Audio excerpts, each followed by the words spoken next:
Chapter 1 Before breakfast. Where's Papa going with that axe? Said Fern to her mother as they were setting the table for breakfast. Out to the hog house, replied Mrs. Arable. Some pigs were born last night. I don't see why he needs an axe, continued Fern, who was only 8. Well, said her mother, one of the pigs is a runt. It's very small and weak, and it will never amount to anything. So your father has decided to do away with it. Do away with it, shrieked Fern. You mean kill it? Just because it's smaller than the others. Mrs. Arable put a pitcher of cream on the table. Don't yell, Fern, she said. Your father is right.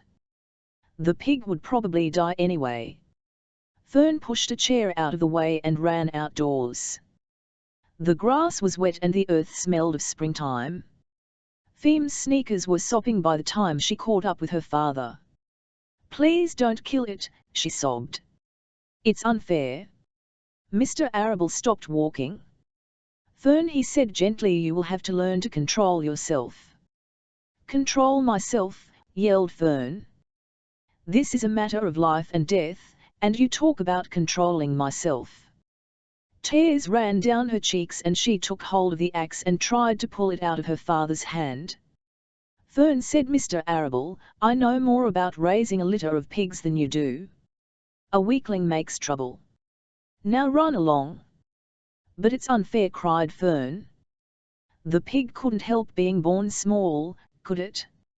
If I had been very small at birth, would you have killed me? Mr. Arable smiled. Certainly not, he said, looking down at his daughter with love. But this is different. A little girl is one thing, a little runty pig is another. I see no difference, replied Fern, still hanging on to the axe. This is the most terrible case of injustice I ever heard of. A queer look came over John Arable's face. He seemed almost ready to cry himself. All right, he said. You go back to the house and I will bring the runt when I come in. I'll let you start it on a bottle, like a baby. Then you'll see what trouble a pig can be. When Mr. Arable returned to the house half an hour later, he carried a carton under his arm. Fern was upstairs changing her sneakers. The kitchen table was set for breakfast, and the room smelled of coffee, bacon, damp plaster, and wood smoke from the stove. Put it on her chair, said Mrs. Arable. Mr. Arable set the carton down at Fern's place. Then he walked to the sink and washed his hands and dried them on the roller towel. Fern came slowly down the stairs. Her eyes were red from crying. As she approached her chair, the carton wobbled, and there was a scratching noise. Fern looked at her father. Then she lifted the lid of the carton. There, inside, looking up at her, was the newborn pig. It was a white one. The morning light shone through its ears, turning them pink. Here's yours, said Mr. Arable. Saved from an untimely death. And may the good Lord forgive me for this foolishness. Fern couldn't take her eyes off the tiny pig. Oh, she whispered. Oh, look at him. He's absolutely perfect. She closed the carton carefully. First she kissed her father, then she kissed her mother. Then she opened the lid again, lifted the pig out, and held it against her cheek. At this moment her brother Avery came into the room. Avery was 10. He was heavily armed, an air rifle in one hand, a wooden dagger in the other. What's that? He demanded. What's Fern got? She's got a guest for breakfast, said Mrs. Arable. And face, Avery. Wash your hands, let's see it, said Avery, setting his gun down. You call that miserable thing a pig? That's a fine specimen of a pig, it's no bigger than a white rat. Wash up and eat your breakfast, Avery, said his mother. The school bus will be along in half an hour. Can I have a pig, too, Pop? Asked Avery. No, I only distribute pigs to early risers, said Mr. Arable. Fern was up at daylight, trying to rid the world of injustice.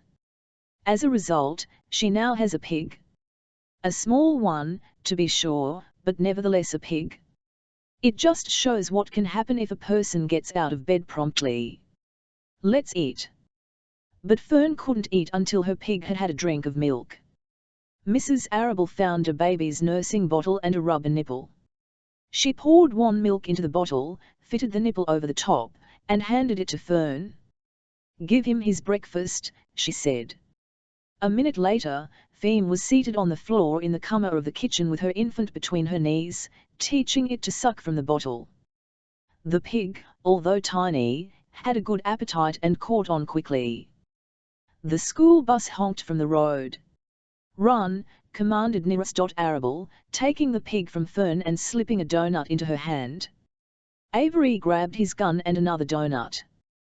The children ran out to the road and climbed into the bus. Fern took no notice of the others in the bus. She just sat and stared out of the window, thinking what a blissful world it was and how lucky she was to have entire charge of a pig. By the time the bus reached school, Fern had named her pet, selecting the most beautiful name she could think of. "Its name is Wilbur," she whispered to herself. She was still thinking about the pig when the teacher said, "Fern, what is the capital of Pennsylvania?"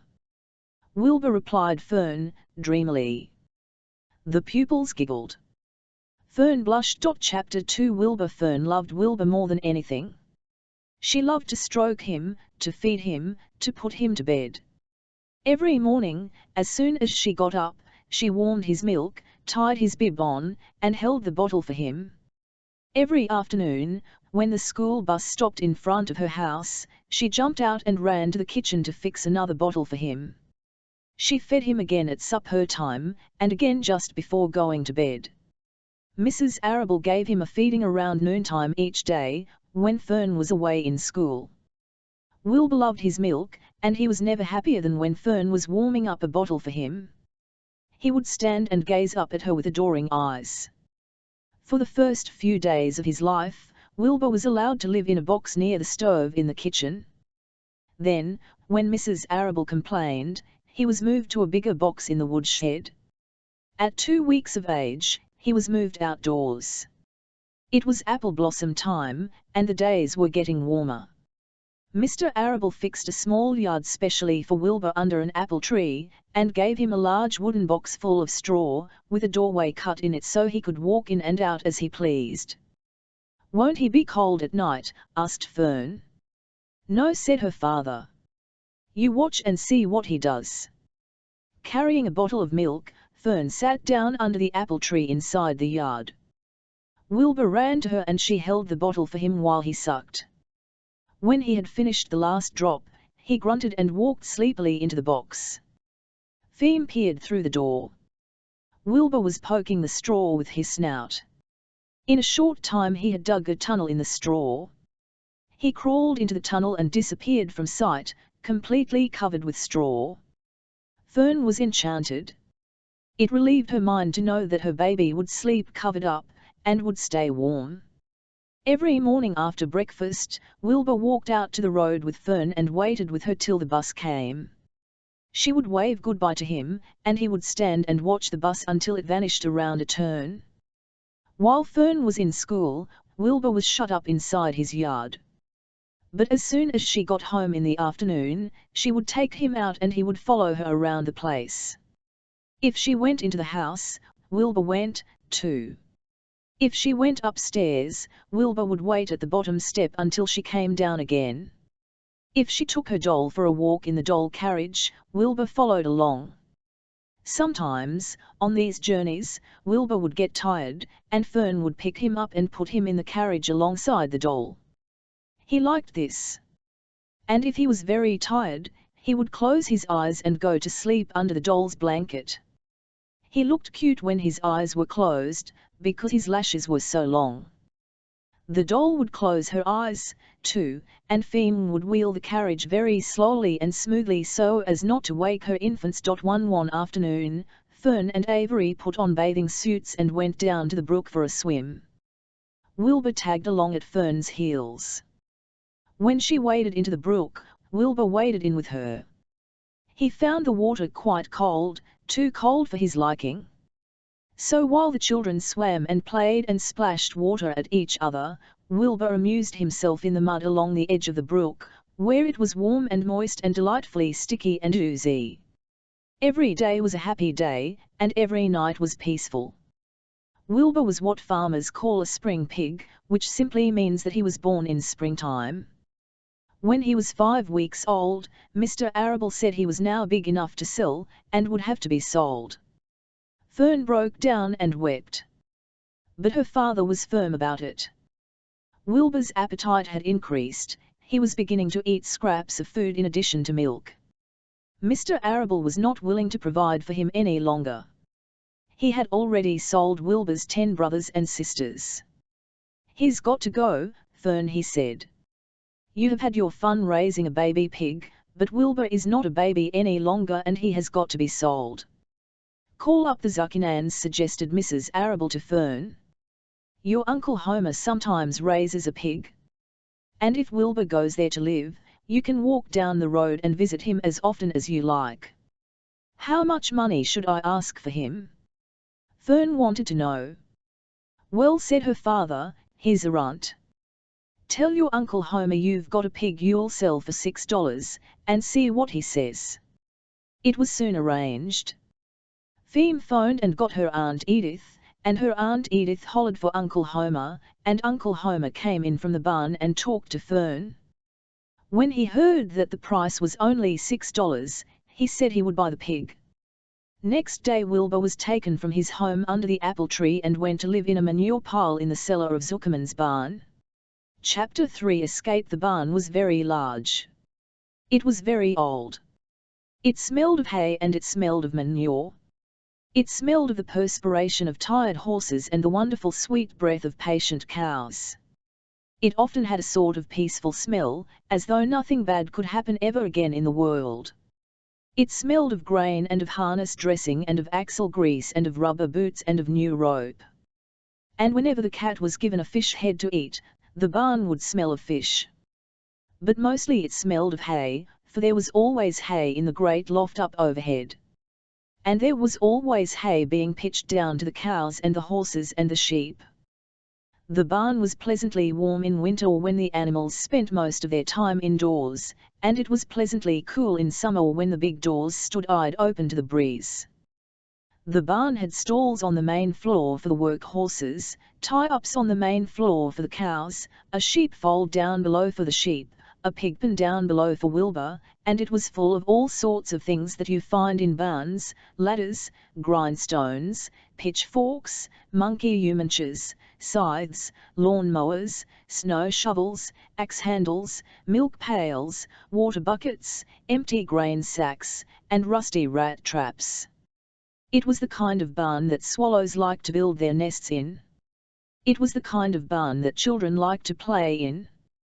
And the whole thing was owned by Fern's uncle, Mr. Homer L. Zuckerman. Wilbur's new home was in the lower part of the barn, directly underneath the cows. Mr. Zuckerman knew that a manure pile is a good place to keep a young pig. Pigs need warmth, and it was warm and comfortable down there in the barn cellar on the south side. Fern came almost every day to visit him. She found an old milking stool that had been discarded, and she placed the stool in the sheepfold next to Wilbur's pen. Here she sat quietly during the long afternoons, thinking and listening and watching Wilbur. The sheep soon got to know her and trust her. So did the geese, who lived with the sheep. All the animals trusted her, she was so quiet and friendly. Mr. Zuckerman did not allow her to take Wilbur out, and he did not allow her to get into the pig pen. But he told Fern that she could sit on the stool and watch Wilbur as long as she wanted to. It made her happy just to be near the pig, and it made Wilbur happy to know that she was sitting there, right outside his pen. But he never had any fun, no walks, no rides, no swims. One afternoon in June, when Wilbur was almost 2 months old, he wandered out into his small yard outside the barn. Fern had not arrived for her usual visit. Wilbur stood in the sun feeling lonely and bored. "There's never anything to do around here," he thought. He walked slowly to his food trough and sniffed to see if anything had been overlooked at lunch. He found a small strip of potato skin and ate it. His back itched, so he leaned against the fence and rubbed against the boards. When he tired of this, he walked indoors, climbed to the top of the manure pile, and sat down. He didn't feel like going to sleep, he didn't feel like digging, he was tired of standing still, tired of lying down. "I'm less than 2 months old and I'm tired of living," he said. He walked out to the yard again. "When I'm out here," he said, "there's no place to go but in. When I'm indoors, there's no place to go but out in the yard." "That's where you're wrong, my friend," said a voice. Wilbur looked through the fence and saw the goose standing there. "You don't have to stay in that dirty little yard," said the goose, who talked rather fast. "One of the boards is loose. Push on it, push on it, and come on out." "What?" said Wilbur. "Say it slower." At the risk of repeating myself, that you come on out. It's wonderful out here." "Did you say a board was loose?" That I did, said the goose. "I suggest." Wilbur walked up to the fence and saw that the goose was right, one board was loose. He put his head down, shut his eyes, and pushed. The board gave way. In a minute he had squeezed through the fence and was standing in the long grass outside his yard. The goose chuckled. "How does it feel to be free?" she asked. "I like it," said Wilbur. "That is, I guess I like it." Actually, Wilbur felt queer to be outside his fence, with nothing between him and the big world. "Where do you think I'd better go?" Anywhere you like," said the goose. "Go down through the orchard, root up the sod. Go down through the garden, dig up the radishes. Root up everything. Eat grass. Look for corn. Look for oats. Run all over. Skip and dance, jump and prance. Go down through the orchard and stroll in the woods. The world is a wonderful place when you're young." "I can see that," replied Wilbur. He gave a jump in the air, twirled, ran a few steps, stopped, looked all around, sniffed the smells of afternoon, and then set off walking down through the orchard. Pausing in the shade of an apple tree, he put his strong snout into the ground and began pushing, digging, and rooting. He felt very happy. He had plowed up quite a piece of ground before anyone noticed him. Mrs. Zuckerman was the first to see him. She saw him from the kitchen window, and she immediately shouted for the men. "Homer," she cried. "Pigs out. Lurvy. Pigs out. Homer. Lurvy. Pigs out. He's down there under that apple tree." "Now the trouble starts," thought Wilbur. "Now I'll catch it." The goose heard the racket and she, too, started hollering. "Run, run, run, Duff Mill, make for the woods," she shouted to Wilbur. "They'll never catch you in the woods." The Cocker Spaniel heard the commotion and he ran out from the barn to join the chase. Mr. Zuckerman heard, and he came out of the machine shed where he was mending a tool. Lurvy, the hired man, heard the noise and came up from the asparagus patch where he was pulling weeds. Everybody walked toward Wilbur and Wilbur didn't know what to do. The woods seemed a long way off, and anyway, he had never been down there in the woods and wasn't sure he would like it. "Get around behind him, Lurvy," said Mr. Zuckerman, "and drive him toward the barn. And take it easy, don't rush him. I'll go and get a bucket of slops, food for pigs." The news of Wilbur's escape spread rapidly among the animals on the place. Whenever any creature broke loose on Zuckerman's farm, the event was of great interest to the others. The goose shouted to the nearest cow that Wilbur was free, and soon all the cows knew. Then one of the cows told one of the sheep, and soon all the sheep knew. The lambs learned about it from their mothers. The horses, in their stalls in the barn, pricked up their ears when they heard the goose hollering, and soon the horses had caught on to what was happening. "Wilbur's out," they said. Every animal stirred and lifted its head and became excited to know that one of his friends had got free and was no longer penned up or tied fast. Wilbur didn't know what to do or which way to run. It seemed as though everybody was after him. "If this is what it's like to be free," he thought, "I believe I'd rather be penned up in my own yard." The Cocker Spaniel was sneaking up on him from one side, Lurvy the hired man was sneaking up on him from the other side. Mrs. Zuckerman stood ready to head him off if he started for the garden, and now Mr. Zuckerman was coming down toward him carrying a pail. "This is really awful," thought Wilbur. "Why doesn't Fern come?"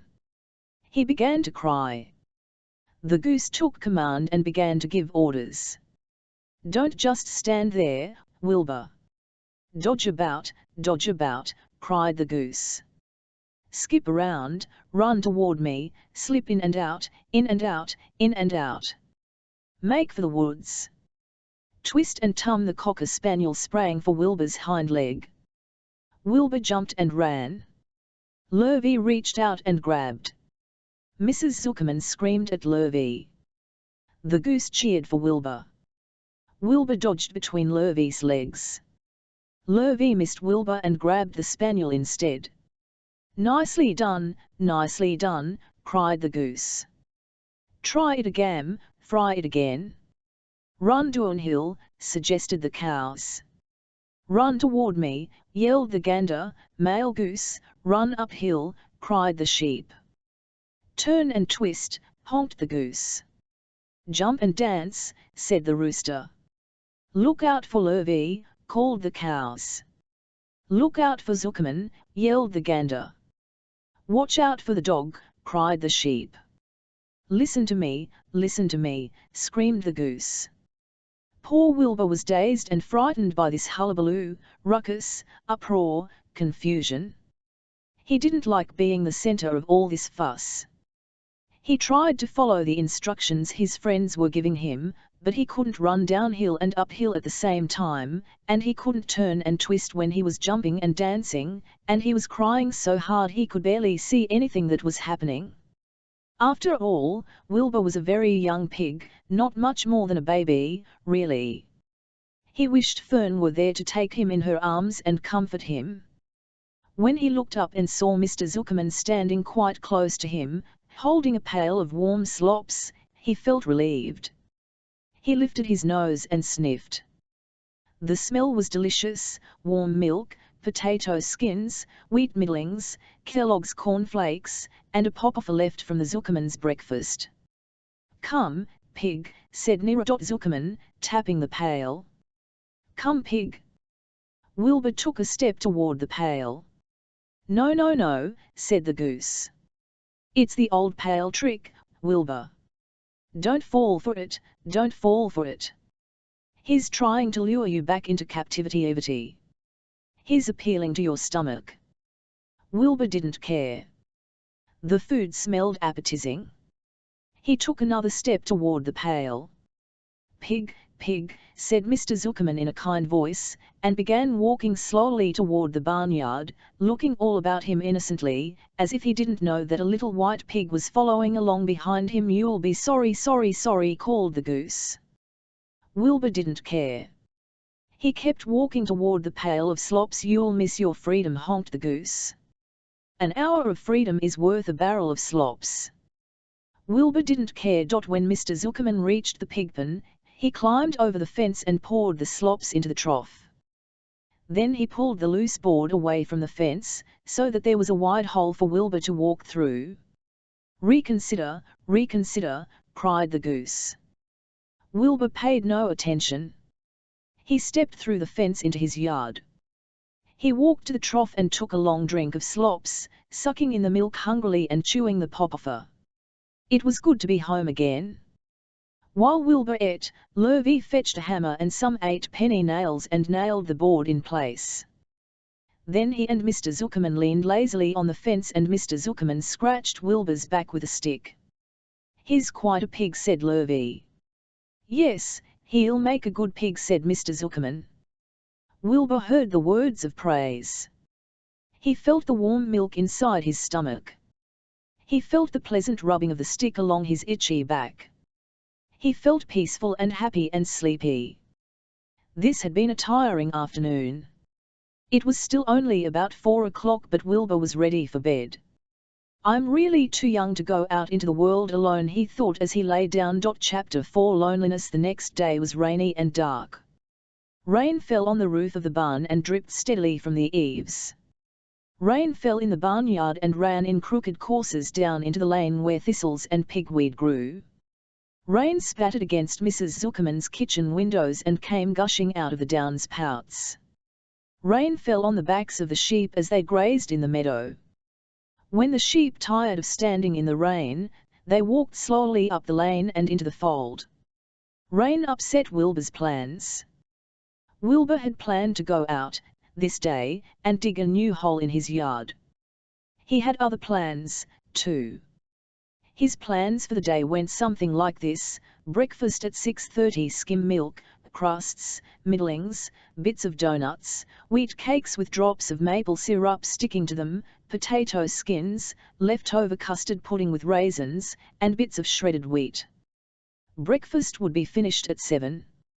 From 7 to 8, Wilbur planned to have a talk with Templeton, the rat that lived under his trough. Talking with Templeton was not the most interesting occupation in the world, but it was better than nothing. From 8 to 9, Wilbur planned to take a nap outdoors in the sun. From 9 to 11 he planned to dig a hole, or trench, and possibly find something good to eat buried in the dirt. From 11 to 12 he planned to stand still and watch flies on the boards, watch bees in the clover, and watch swallows in the air. 12 o'clock, lunchtime.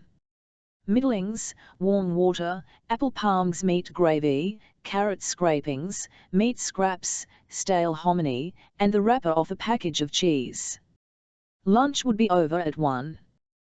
From 1 to 2, Wilbur planned to sleep. From 2 to he planned to scratch itchy places by rubbing against the fence. From 3 to 4, he planned to stand perfectly still and think of what it was like to be alive, and to wait for Fern. At 4 would come supper. Skim milk, provender, fodder, hay or grain used as animal feed, leftover sandwich from Lurvy's lunch box, prune skins, a morsel of this, a bit of that, fried potatoes, marmalade drippings, a little more of this, a little more of that, a piece of baked apple, a scrap of upside-down cake. Wilbur had gone to sleep thinking about these plans. He awoke at 6, and saw the rain, and it seemed as though he couldn't bear it. I get everything all beautifully planned out and it has to go and rain, he said. For a while he stood gloomily indoors. Then he walked to the door and looked out. Drops of rain struck his face. His yard was cold and wet. His trough had an inch of rain water in it. Templeton was nowhere to be seen. "Are you out there, Templeton?" called Wilbur. There was no answer. Suddenly Wilbur felt lonely and friendless. "One day just like another," he groaned. "I'm very young, I have no real friend here in the barn, it's going to rain all morning and all afternoon, and Fern won't come in such bad weather. Oh, honestly." And Wilbur was crying again, for the second time in 2 days. At 6:30 Wilbur heard the banging of a pail. Outside in the rain, stirring up breakfast. "Come on, pig," said Lurvy was standing. Wilbur did not budge. Lurvy dumped the slops, scraped the pail, and walked away. He noticed that something was wrong with the pig. Wilbur didn't want food, he wanted love. He wanted a friend, someone who would play with him. He mentioned this to the goose, who was sitting quietly in a corner of the sheepfold.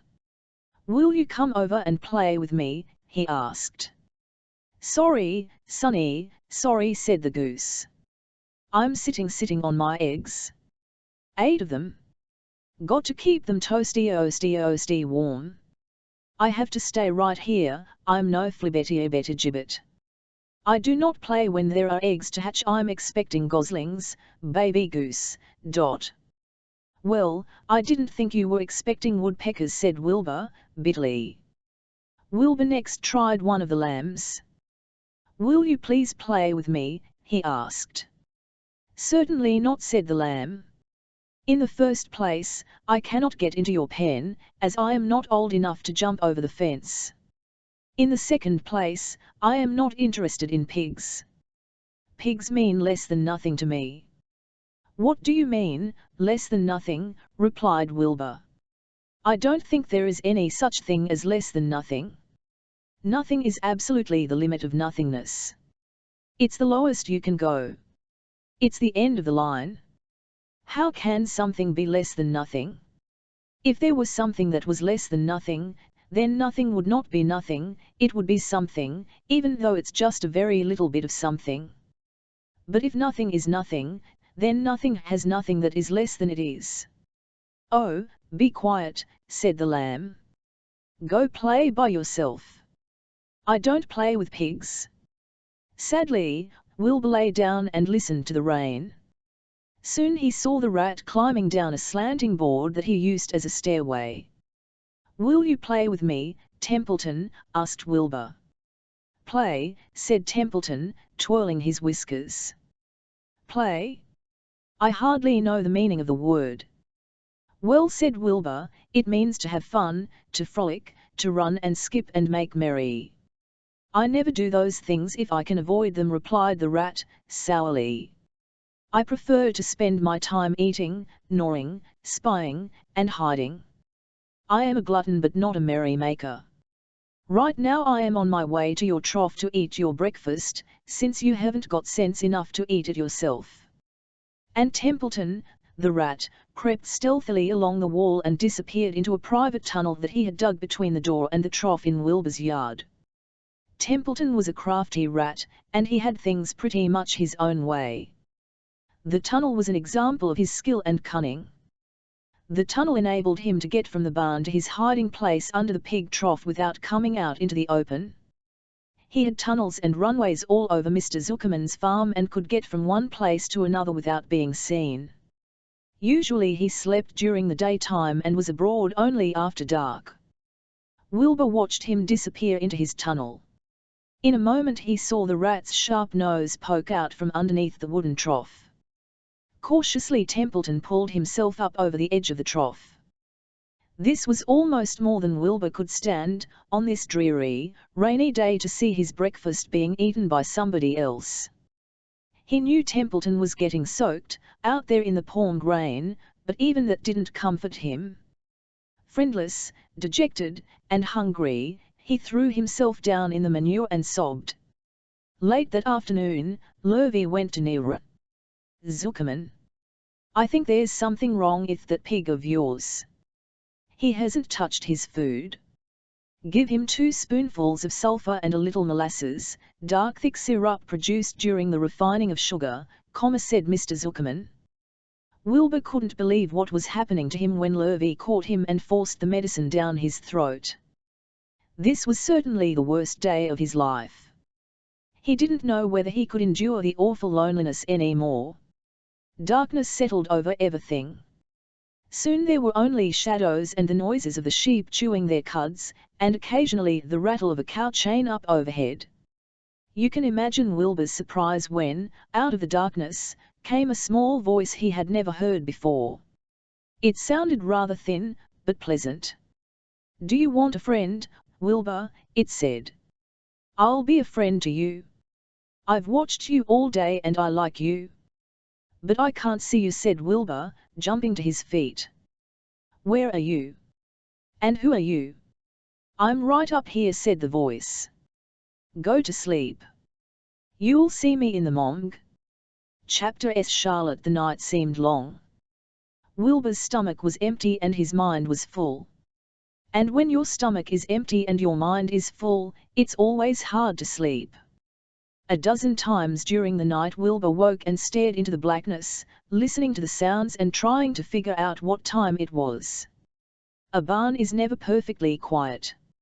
Even at midnight there is usually something stirring. The first time he woke, he heard Templeton gnawing a hole in the grain bin.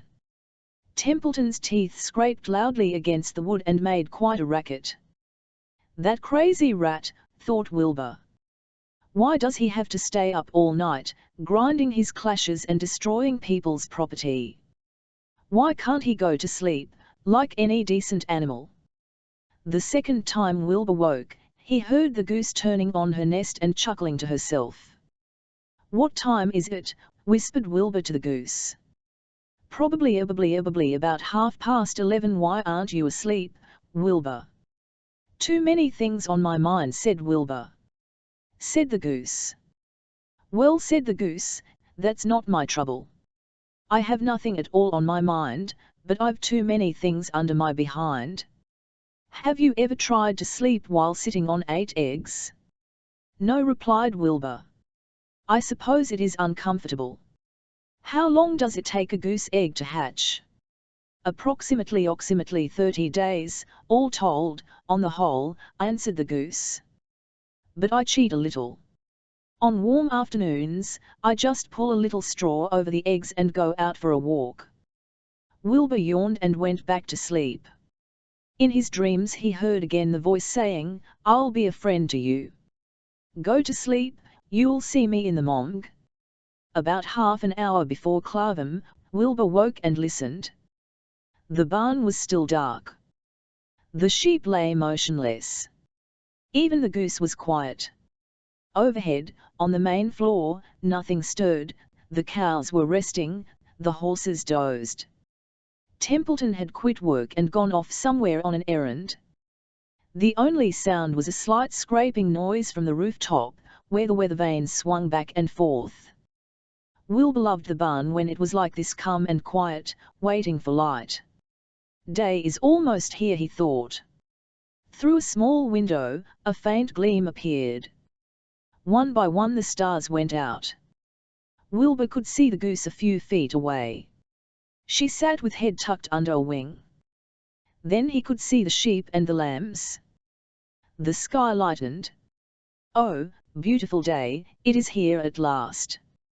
Today I shall find my friend." Wilbur looked everywhere. He searched his pen thoroughly. He examined the window ledge, stared up at the ceiling. But he saw nothing new. Finally he decided he would have to speak up. He hated to break the lovely stillness of day by using his voice, but he couldn't think of any other way to locate the mysterious new friend who was nowhere to be seen. So Wilbur cleared his throat. "Attention, please," he said in a loud, firm voice. "Will the party who addressed me at bedtime last night kindly make himself or herself known by giving an appropriate sign or signal?" Wilbur paused and listened. All the other animals lifted their heads and stared at him. Wilbur blushed. But he was determined to get in touch with his unknown friend. "Attention, please," he said. "I will repeat the message. Will the party who addressed me at bedtime last night kindly speak up? Please tell me where you are, if I are my friend." The sheep looked at each other in disgust. "Stop your nonsense, Wilbur," said the oldest sheep. "If you have a new friend here, you are probably disturbing his rest, and the quickest way to spoil a friendship is to wake somebody up in the morning before he is ready. How can you be sure your friend is an early riser?" "I beg everyone's pardon," whispered Wilbur. "I didn't mean to be objectionable." He lay down meekly in the manure, facing the door. He did not know it, but his friend was very near. And the old sheep was right, the friend was still asleep. Soon Lurvy appeared with slops for breakfast. Wilbur rushed out, ate everything in a hurry, and licked the trough.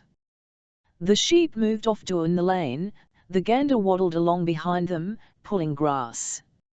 And then, just as Wilbur was settling down for his morning nap, he heard again the thin voice that had addressed him the night before. "Salutations," said the voice. Wilbur jumped to his feet. "Saluhat," he cried. "Salutations," repeated the voice. "What are they, and where are you?" screamed Wilbur. Please, tell me where you are. And what are salutations?" Salutations are greetings, said the voice. When I say salutations, it's just my fancy way of saying hello or good morning. Actually, it's a silly expression, and I am surprised that I used it at all. As for my whereabouts, that's easy. Look up here in the corner of the doorway. Here I am. Look, I'm Wavamg. At last Wilbur saw the creature that had spoken to him in such a kindly way. Stretched across the upper part of the doorway was a big spider web, and hanging from the top of the web, head clown, was a large grey spider. She was about the size of a gumdrop. She had 8 legs, and she was waving one of them at Wilbur in friendly greeting. See me now? She asked. Oh, yes indeed, said Wilbur. Yes indeed. How are you? Good morning. Salutations. Very pleased to meet you. What is your name, please? May I have your name? My name, said the spider, is Charlotte. Charlotte what? Asked Wilbur, eagerly. Charlotte Cavatica. But just call me Charlotte. I think you're beautiful, said Wilbur. Well, I am pretty, replied Charlotte. There's no denying that. Almost all spiders are rather nice looking. I'm not as flashy as some, but I'll do. I wish I could see you, Wilbur, as clearly as you can see me. Why can't you? Asked the pig. I'm right here. Yes, but I'm nearsighted, replied Charlotte. I've always been dreadfully nearsighted. It's good in some ways, not so good in others. Watch me wrap up this fly. A fly that had been crawling along Wilbur's trough had flown up and blundered into the lower part of Charlotte's web and was tangled in the sticky threads. The fly was beating its wings furiously, trying to break loose and free itself. First, said Charlotte, I dive at him. She plunged headfirst toward the fly. As she dropped, a tiny silken thread unwound from her rear end. Next, I up him up. She grabbed the fly, threw a few jets of silk around it, and rolled it over and over, wrapping it so that it couldn't move. Wilbur watched in horror.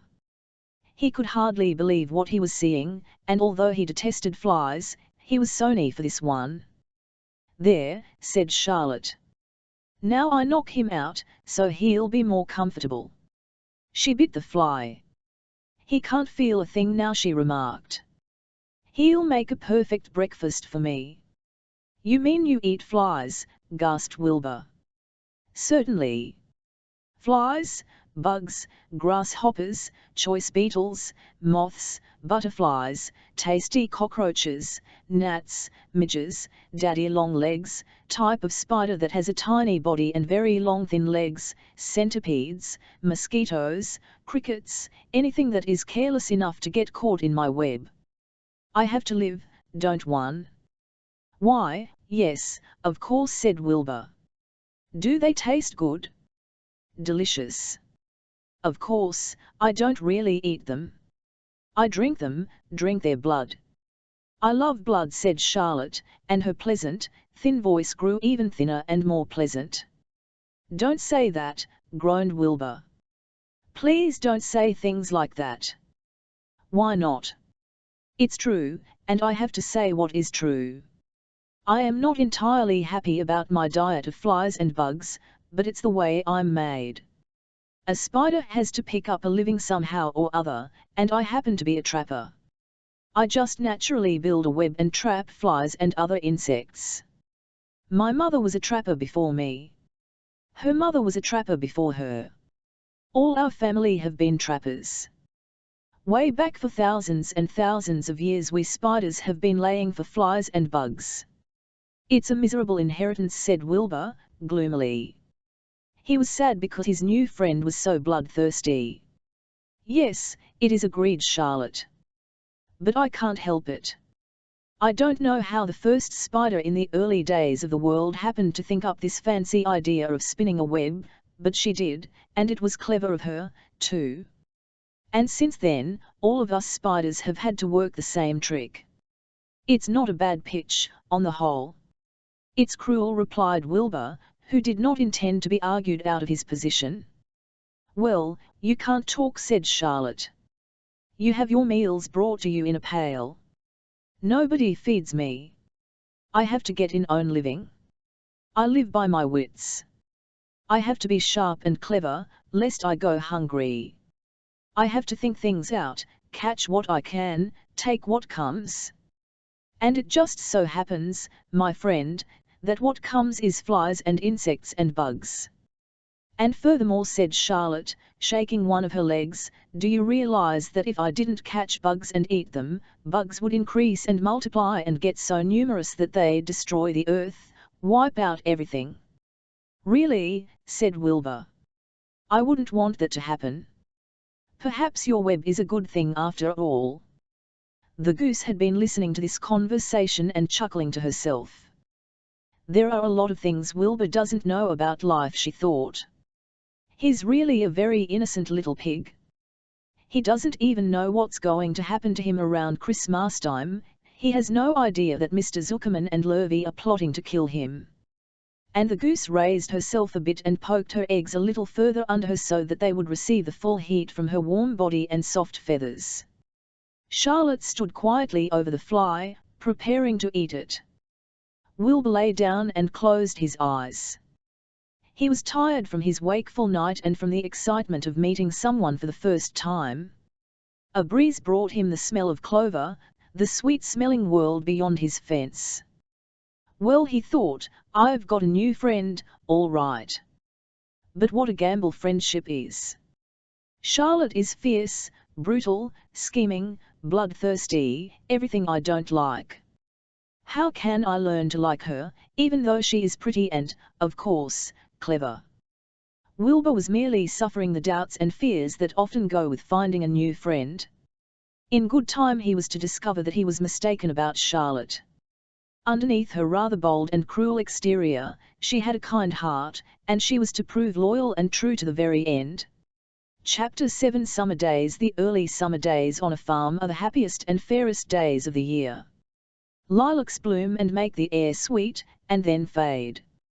Apple blossoms come with the lilacs, and the bees visit around among the apple trees. The days grow warm and soft. School ends, and children have time to play and to fish for trouts in the brook. Avery often brought a trout home in his pocket, warm and stiff and ready to be fried for supper. Now that school was over, Feme visited the barn almost every day, to sit quietly on her stool. The animals treated her as an equal. The sheep lay calmly at her feet. Around the 1st of July, the work horses were hitched to the mowing machine, and Mr. Zuckerman climbed into the seat and drove into the field. All morning you could hear the rattle of the machine as it went round and round, while the tall grass fell down behind the cutter bar in long green swathes. Next day, if there was no thunder shower, all hands would help rake and pitch and load, and the hay would be hauled to the barn in the high hay wagon, with Fern and Avery riding at the top of the load. Then the hay would be hoisted, sweet and warm, into the big loft, until the whole barn seemed like a wonderful bed of timothy and clover. It was fine to jump in, and perfect to hide in. And sometimes Avery would find a little grass snake in the hay, and would add it to the other things in his pocket. Early summer days are a jubilee, time of celebration and rejoicing, time for birds. In the fields, around the house, in the barn, in the woods, in the swamp, everywhere love and songs and nests and eggs. From the edge of the woods, the white-throated sparrow, which must come all the way from Boston, calls, "Oh, Peabody, Peabody, Peabody." On an apple bough, the phoebe teeters and wags its tail and says, "Phoebe, Phoebe."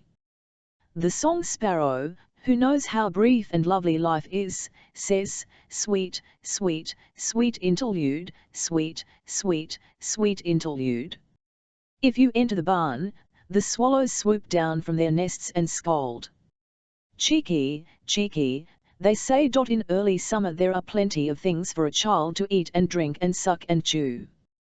Dandelion stems are full of milk, clover heads are loaded with nectar, The Frigidaire is full of ice-cold drinks. Everywhere you look is life, even the little ball of spit on the weed stalk, if you poke it apart, has a green one inside it. And on the underside of the leaf of the potato vine are the bright orange eggs of the potato bug. It was on a day in early summer that the goose eggs hatched. This was an important event in the Bayern cellar. Feme was there, sitting on her stool, when it happened. Except for the goose herself, Charlotte was the first to know that the goslings had at last arrived. The goose knew a day in advance that they were coming. She could hear their weak voices calling from inside the egg. She knew that they were in a desperately cramped position inside the shell and were most anxious to break through and get out. So she sat quite still, and talked less than usual. When the first gosling poked its grey-green head tln off the goose's feathers and looked around, Charlotte spied it and made the announcement. "I am sure," she said, "that every one of us here will be gratified to learn that after 4 weeks of unremitting effort and patience on the part of our friend the goose, she now has something to show for it. The goslings have arrived. May I offer my sincere congratulations?" "Thank you, thank you, thank you," said the goose, nodding and bowing shamelessly.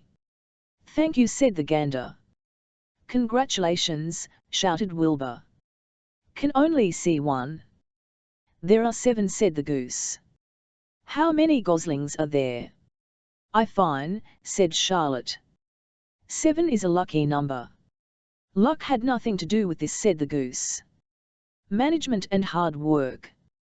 It was good. At this point, Templeton showed his nose from his hiding place under Wilbur's trough. He glanced at Fern, then crept cautiously toward the goose, keeping close to the wall. Everyone watched him, for he was not well liked, not frustrated.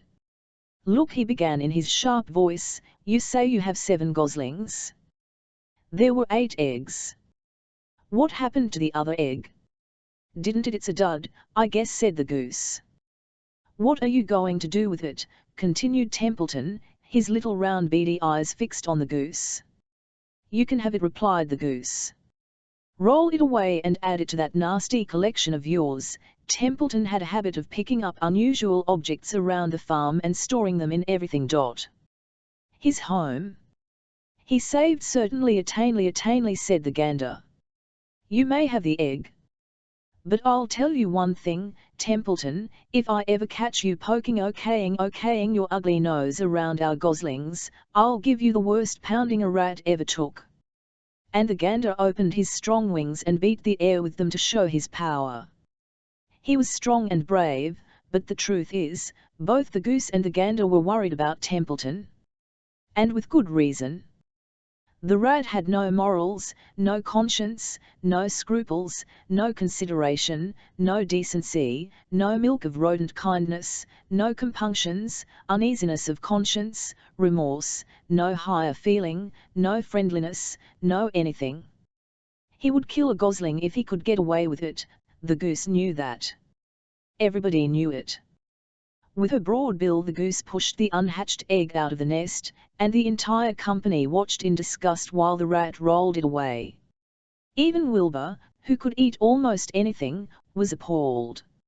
"Imagine wanting a junky old rotten egg," he muttered. "A rat is a rat," said Charlotte. She laughed a tinkling little laugh. "But, my friends, if that ancient egg ever breaks, this barn will be untenable." "What's that mean?" asked Wilbur. "It means nobody will be able to live here on account of the smell. A rotten egg is a regular stink bomb." "I won't break it," snarled Templeton. "I know what I'm doing. I handle stuff like this all the time." He disappeared into his tunnel, pushing the goose egg in front of him. He pushed and nudged till he succeeded in rolling it to his lair under the trough. That afternoon, when the wind had died down and the barnyard was quiet and warm, the grey goose led her 7 goslings off the nest and out into the world. Mr. Zuckerman spied them when he came with Wilbur's supper. "Well, hello there," he said, smiling all over. "Let's see, 3, 4, 5, 6, 7. 7 baby geese. Now isn't that lovely? 1, 2, Chapter 7 Bad news. Wilbur liked Charlotte better and better each day. Her campaign against insects seemed sensible and useful. Hardly anybody around the farm had a good word to say for a fly. Flies spent their time pestering others. The cows hated them. The horses detested them. The sheep loathed them. Mr. and Mrs. Zuckerman were always complaining about them, and putting up screens. Wilbur admired the way Charlotte managed. He was particularly glad that she always put her victim to sleep before eating it. "It's real thoughtful of you to do that, Charlotte," he said. "Yes," she replied in her sweet, musical voice, "I always give them an anesthetic so they won't feel pain. It's a little service I throw in." As the days went by, Wilbur grew and grew. He ate 3 big meals a day. He spent long hours lying on his side, half asleep, dreaming pleasant dreams. He enjoyed good health and he gained a lot of weight. One afternoon, when Fern was sitting on her stool, the oldest sheep walked into the barn, and stopped to pay a call on Wilbur. "Hello," she said. "Seems to me you're putting on weight." "Yes, I guess I am," replied Wilbur. "At my age it's a good idea to keep gamg." "Just the same, I don't envy you," said the old sheep. "You know why they are fattening you up, don't you?" "No," said Wilbur. "Well, I don't like to spread bad news," said the sheep, "but they are fattening you up because they are going to kill you, that's why." "They are going to what?" screamed Wilbur. Feme grew rigid on her stool. "Kill you? Turn you into smoked bacon and ham," continued the old sheep. "Almost all young pigs get murdered by the farmer as soon as the real cold weather sets in. There's a regular conspiracy around here to kill you at Christmas time. Everybody is in the plot, Lurvy, Zuckerman, even John Arable." "Mr. Arable," sobbed Wilbur. "Fern's father." "Certainly. When a pig is to be butchered, everybody helps. I'm an old sheep and I see the same thing, same old business, year after year." "Arable arrives with his .22, shoots the stop," screamed Wilbur. "I don't want to die. Save me, somebody. Save me." Fern was just about to jump up when a voice was heard. "Be quiet, Wilbur," said Charlotte, who had been listening to this awful conversation. "I can't be quiet," screamed Wilbur, racing up and down. "I don't want to be killed. I don't want to die." "Is it you what the old sheep says, Charlotte? Is it you? They are going to kill me when the cold weather comes." "Well," said the spider, plucking thoughtfully at her web, "the old sheep has been around this barn a long time. She has seen many a spring pig come and go. If she says they plan to kill you, I'm sure it's true. It's also the dirtiest trick I ever heard of. What people don't think of." Wilbur burst into tears. "I don't want to die," he moaned. "I want to stay alive, right here in my comfortable manure pile with all my friends. I want to breathe the beautiful air and lie in the beautiful sun." "You're certainly making a beautiful noise," snapped the old sheep. "I don't want to die," screamed Wilbur, throwing himself to the ground. "You shall not die," said Charlotte, briskly. "What? Really?" cried Wilbur. "Who's going to save me?" "I am," said Charlotte. "How?" asked Wilbur. "That remains to be seen. But I am going to save you, and I want you to quiet down immediately. You're carrying on in a childish way. Stop your crying. I can't stand hysterics." Chapter 8 A.M. Talk at home. On Sunday morning, Mr. and Mrs. Arable and Fern were sitting at breakfast in the kitchen. Avery had finished and was upstairs looking for his slingshot. "Did you know that Uncle Homer's goslings had hatched?" asked Feme. "How many?" asked Mr. Arable. "7," replied Fern. "There were 8 eggs, but 1 egg didn't hatch, and the goose told Templeton she didn't want it any more, so he took it away." "The goose did what?" asked Mrs. Arable, gazing at her daughter with a queer, worried look. Told Templeton she didn't want the egg anymore, repeated Fern. Who is Templeton? Asked Mrs. Arable. He's the rat, replied Fern. None of us like him much. Who's us? Asked Mr. Arable. Oh, everybody in the barn cellar. Wilbur and the sheep and the lambs and the goose and the gander and the goslings and Charlotte and me. Charlotte, said Mrs. Arable. Who's Charlotte? She's Wilbur's best friend. She's terribly clever. What does she look like? Asked Mrs. Arable. Well, I said Fern, thoughtfully, she has 8 legs. All spiders do, I guess. Charlotte is a spider? Asked Fern's mother. Fern nodded. A big grey one. She has a web across the top of /Wilbur's doorway. She catches flies and sucks their blood. Wilbur adores her. Does he really? Said Mrs. Arable, rather vaguely. She was staring at Fern with a worried expression on her face. Oh, yes, Wilbur adores Charlotte, said Fem. Do you know what Charlotte said when the goslings hatched? I haven't the faintest idea, said Mr. Arable. Tell us. Well, when the first gosling stuck its little head out from under the goose, I was sitting on my stool in the corner and Charlotte was on her web. She made a speech. She said, I am sure that every one of us here in the barn cellar will be gratified to learn that after 4 weeks of unremitting effort and patience on the part of the goose, she now has something to show for it. Don't you think that was a pleasant thing for her to say? Yes, I do, said Mrs. Arable. And now, Fern, it's time to get ready for Sunday school. And tell Avery to get ready. And this afternoon you can tell me more about what goes on in Uncle Homer's barn. Aren't you spending quite a lot of time there?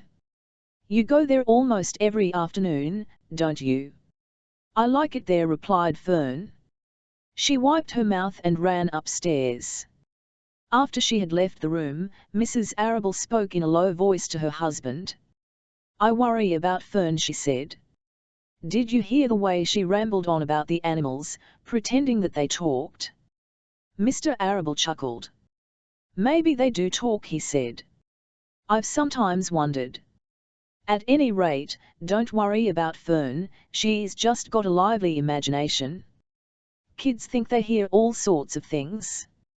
Just the same, I do worry about her, replied Mrs. Arable. I think I shall ask Dr. Dorian about her the next time I see him. He loves Fem almost as much as we do, and I want him to know how queerly she is acting about that pig and everything. I don't think it's normal. You know perfectly well animals don't talk. Mr. Arable grinned. Maybe our ears aren't as sharp as Fern's, he said. Chapter 9 Wilbur's boasted a spider's web is stronger than it looks. Although it is made of thin, delicate strands, the web is not easily broken. However, a web gets torn every day by the insects that kick around in it, and a spider must rebuild it when it gets full of holes. Charlotte liked to do her weaving during the late afternoon, and Fem liked to sit nearby and watch. One afternoon she heard a most interesting conversation and witnessed a strange event. You have awfully hairy legs, Charlotte, said Wilbur, as the spider busily worked at her task. My legs are hairy for a good reason, replied Charlotte. Furthermore, each leg of mine has 7 sections, the coxa, the trochanter, the femur, the patella, the tibia, the metatarsus, and the tarsus. Wilbur sat bolt upright. You're kidding, he said. No, I'm not, either. Say those names again, I didn't catch them the first time. Coxa, trochanter, femur, patella, tibia, metatarsus, and tarsus. Goodness, said Wilbur, looking down at his own chubby legs. I don't think my legs have 7 sections. Well, said Charlotte, you and I lead different lives. You don't have to spin a web. That takes real leg work. I could spin a web if I tried, said Wilbur, boasting. I've just never tried. Let's see you do it, said Charlotte. Feme chuckled softly, and her eyes grew wide with love for the pig. "OK, replied Wilbur. "You coach me and I'll spin one. It must be a lot of fun to spin a web. How do I start?" "Take a deep breath," said Charlotte, smiling. Wilbur breathed deeply. "Now climb to the highest place you can get to, like this." Charlotte raced up to the top of the doorway. Wilbur scrambled to the top of the manure pile. "Very good," said Charlotte. "Now make an attachment with your spinnerets, hurl yourself into space, and let out a dragline as you go down." Wilbur hesitated a moment, then jumped out into the air. He glanced hastily behind to see if a piece of rope was following him to check his fall, but nothing seemed to be happening in his rear, and the next thing he knew he landed with a thump. "Oomp," he grunted. Charlotte laughed so hard her web began to sway. "What did I do, Tong?" asked the pig, when he recovered from his bump. "Nothing," said Charlotte. "It was a nice try." "I think it try again," said Wilbur, cheerfully. "I believe what I need is a little piece of string to hold me." The pig walked out to his yard.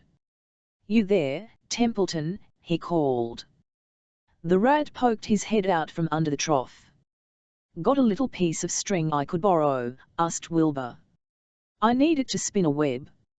"Yes, indeed," replied Templeton, who saved string. "No trouble at all. Anything to oblige." He crept down into his hole, pushed the goose egg out of the way, and returned with an old piece of dirty white string. Wilbur examined it. "That's just the thing," he said. "Tie one end to my tail, will you, Templeton?"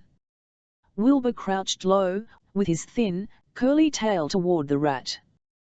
Templeton seized the string, passed it around the end of the pig's tail, and tied 2 half-hitches. Charlotte watched in delight. Like Fern, she was truly fond of Wilbur, whose smelly pen and stale food attracted the flies that she needed, and she was proud to see that he was not a quitter and was willing to fry again to spin a web. While the rat and the spider and the little girl watched, Wilbur climbed again to the top of manure pile, full of energy and hope. "Everybody watch," he cried. And summoning all his strength, he threw himself into the air, head first. The string trailed behind him. But as he had neglected to fasten the other end to anything, it didn't really do any good, and Wilbur landed with a thud, crushed and hurt. Tears came to his eyes. Templeton grinned. Charlotte just sat quietly. After a bit she spoke.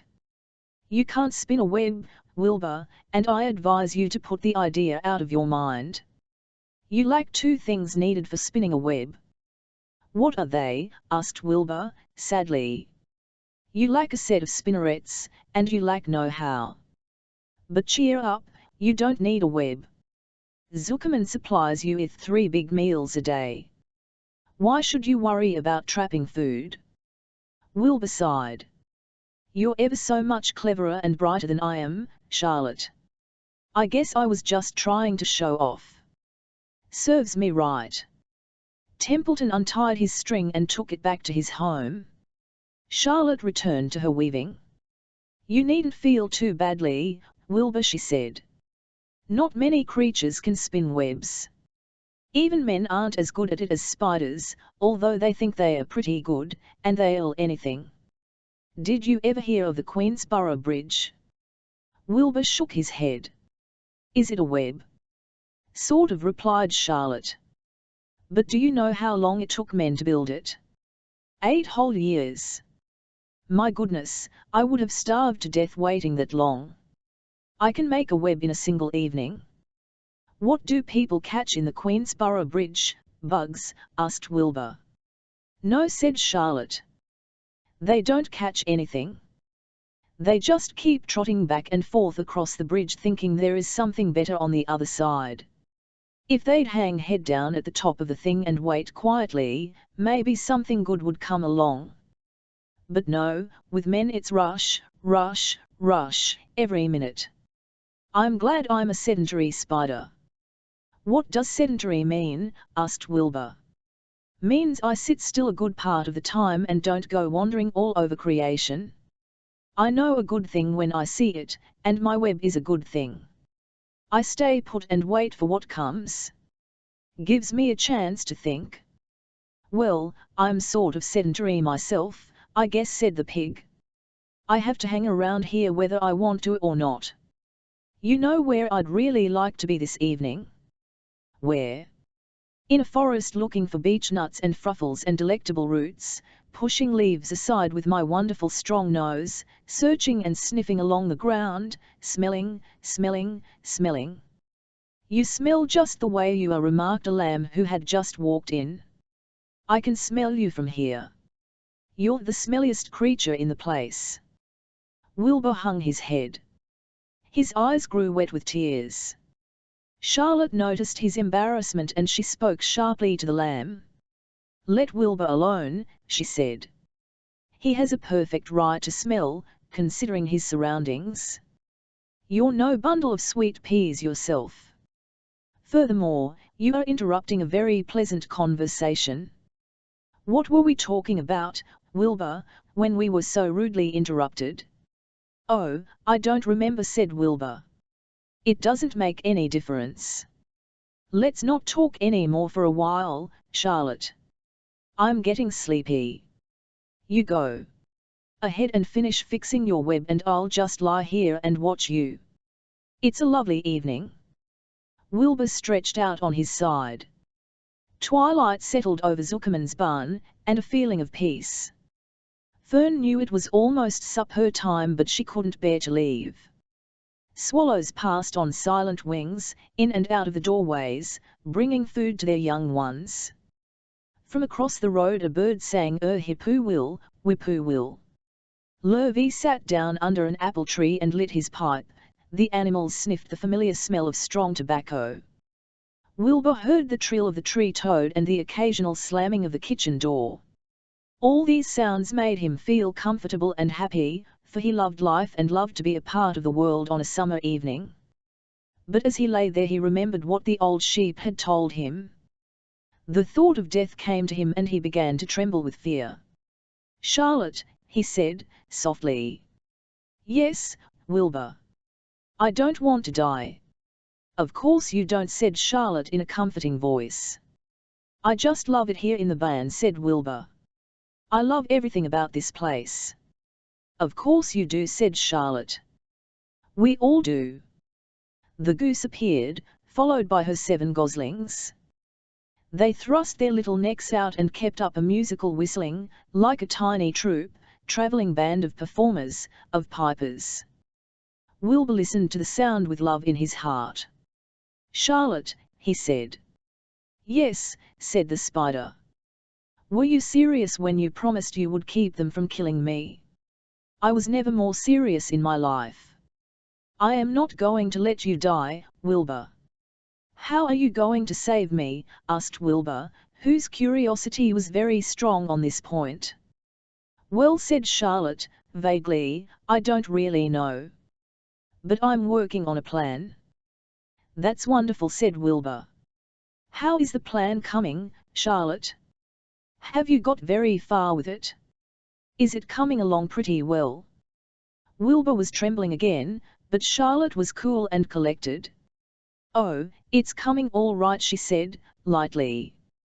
The plan is still in its early stages and hasn't completely shaped up yet, but I'm working on it.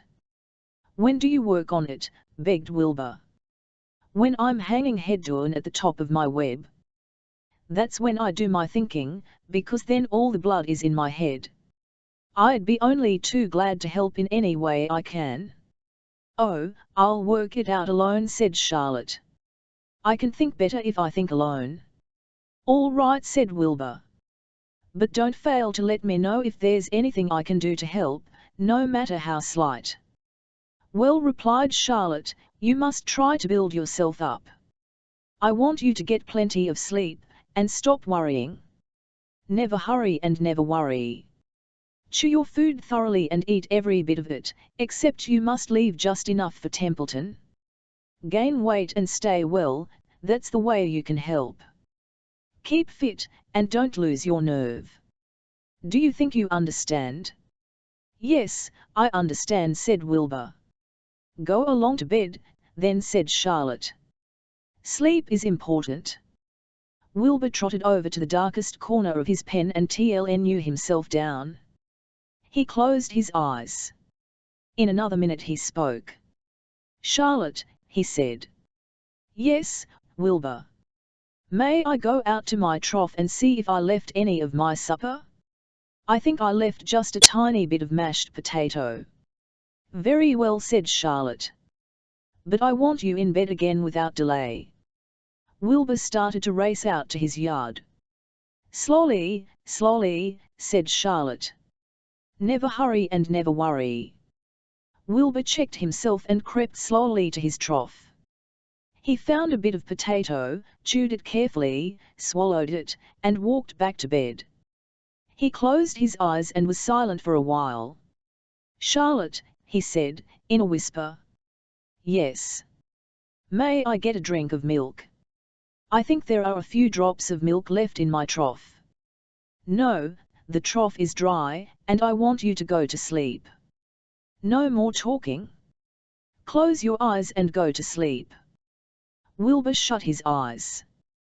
Fern got up from her stool and started for home, her mind full of everything she had seen and heard. Good night, Charlotte, said Wilbur. Good night, Wilbur. There was a pause. Good night, Charlotte. Good night, Wilbur. Good night. Good night. Chapter 10. An explosion. Day after day the spider waited, head down, for an idea to come to her. Hour by hour she sat motionless, deep in thought. Having promised Wilbur that she would save his life, she was determined to keep her promise. Charlotte was naturally patient. She knew from experience that if she waited long enough, a fly would come to her web, and she felt sure that if she thought long enough about Wilbur's problem, an idea would come to her mind. Finally, one morning toward the middle of July, the idea came. Why, how perfectly simple, she said to herself. The way to save Wilbur's life is to play a trick on Zuckerman. If I can fool a bug, thought Charlotte, I can surely fool a man. People are not as smart as bugs. Wilbur walked into his yard just at that moment. What are you thinking about, Charlotte? He asked. I was just thinking, said the spider, that people are very gullible. What does gullible mean? Easy to fool, said Charlotte. That's a mercy, replied Wilbur, and he lay down in the shade of his fence and went fast asleep. The spider, however, stayed wide awake, gazing affectionately at him and making plans for his future. Summer was half gone. She knew she didn't have much time. That morning, just as Wilbur fell asleep, Avery Arable wandered into the Zuckerman's front yard, followed by Fern. Avery carried a live frog in his hand. Fern had a crown of daisies in her hair. The children ran for the kitchen. Just in time for a piece of blueberry pie, said Mrs. Zuckerman. Look at my frog, said Avery, placing the frog on the drain board and holding out his hand for pie. Take that thing out of here, said Mrs. Zuckerman. He's hot, said Fern. He's almost dead, that frog. He is not, said Avery. He lets me scratch him between the eyes. The frog jumped and landed in Mrs. Zuckerman's dishpan full of soapy water. You're getting your pie on you, said Fern. Can I look for eggs in the henhouse, Aunt Edith? Run outdoors, both of you. And don't bother the hens. It's getting all over everything, shouted Fern. His pie is all over his front. Come on, frog, cried Avery. He scooped up his frog. The frog kicked, splashing soapy water onto the blueberry pie. Another crisis, groaned Fern. Let's swing in the swing, said Avery. The children ran to the barn. Mr. Zuckerman had the best swing in the county. It was a single long piece of heavy rope tied to the beam over the north doorway. At the bottom end of the rope was a fat knot to sit on. It was arranged so that you could swing without being pushed. You climbed a ladder to the hayloft. Then, holding the rope, you stood at the edge and looked down, and were scared and dizzy. Then you straddled the knot, so that it acted as a seat. Then you got up all your nerve, took a deep breath, and jumped. For a second you seemed to be falling to the barn floor far below, but then suddenly the rope would begin to catch you, and you would sail through the barn door going a mile a minute, with the wind whistling in your eyes and ears and hair. Then you would zoom upward into the sky, and look up at the clouds, and the rope would twist and you would twist and turn with the rope. Then you would drop down, down, down out of the sky and come sailing back into the barn almost into the hayloft, thinsel out again, not quite so far this time, then in again, not quite so high, then out again, then in again, then out, then in, and then you'd jump off and fall down and let somebody else try it. Mothers for miles around worried about Zuckerman's swing. They feared some child would fall off. But no child ever did. Children almost always hang on to things tighter than their parents think they will. Avery put the frog in his pocket and climbed to the hayloft. The last time I swang in this swing, I almost crashed into a barn swallow, he yelled. Take that frog out, ordered Feme. Avery straddled the rope and jumped. He sailed out through the door, frog and all, and into the sky, frog and all. Then he sailed back into the barn. Your tongue is purple, screamed Feme. So is yours, cried Avery, sailing out again with the frog. I have hay inside my dress. It itches, called Fern. Scratch it, yelled Avery, as he sailed back. It's my turn, said Fern. Jump off. Fern's got the itch, sang Avery. When he jumped off, he threw the swing up to his sister. She shut her eyes tight and jumped. She felt the dizzy drop, then the supporting lift of the swing. When she opened her eyes she was looking up into the blue sky and was about to fly back TLN off the door. They took turns for an hour. When the children grew tired of swinging they went down toward the pasture and picked wild raspberries and ate them. Their tongues turned from purple to red. Fern bit into a raspberry that had a bad-tasting bug inside it, and got discouraged. Avery found an empty candy box and put his frog in it. The frog seemed tired after his morning in the swing. The children walked slowly up toward the barn. They, too, were tired and hardly had energy enough to walk.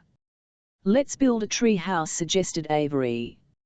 I want to live in a tree, with my frog. I'm going to visit Wilbur, Fern announced.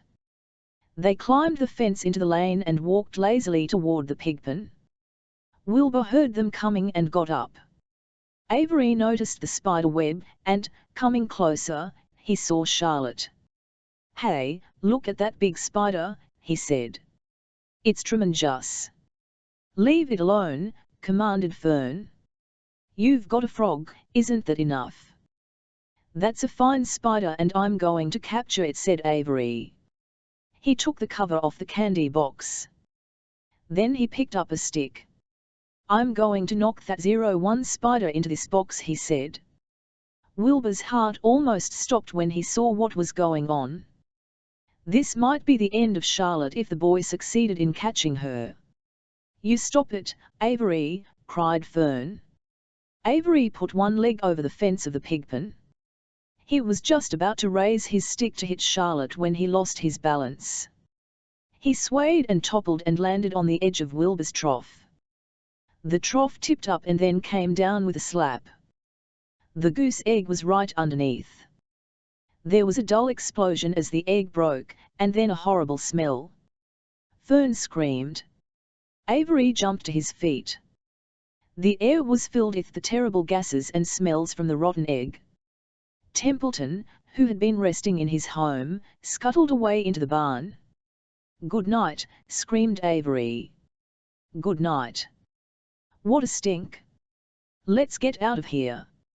Fern was crying. She held her nose and ran toward the house. Avery ran after her, holding his nose.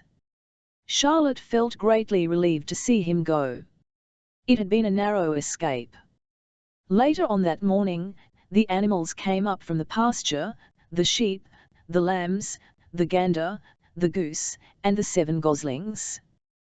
There were many complaints about the awful smell, and Wilbur had to tell the story over and over again, of how the arable boy had tried to capture Charlotte, and how the smell of the broken egg drove him away just in time. "It was that rotten goose egg that saved Charlotte's life," said Wilbur. The goose was proud of her share in the adventure. "I'm delighted that the egg never hatched," she gabbled. Templeton, of course, was miserable over the loss of his beloved egg. But he couldn't resist boasting. "It pays to save things," he said in his surly voice. "A rat never knows when something is going to come in handy.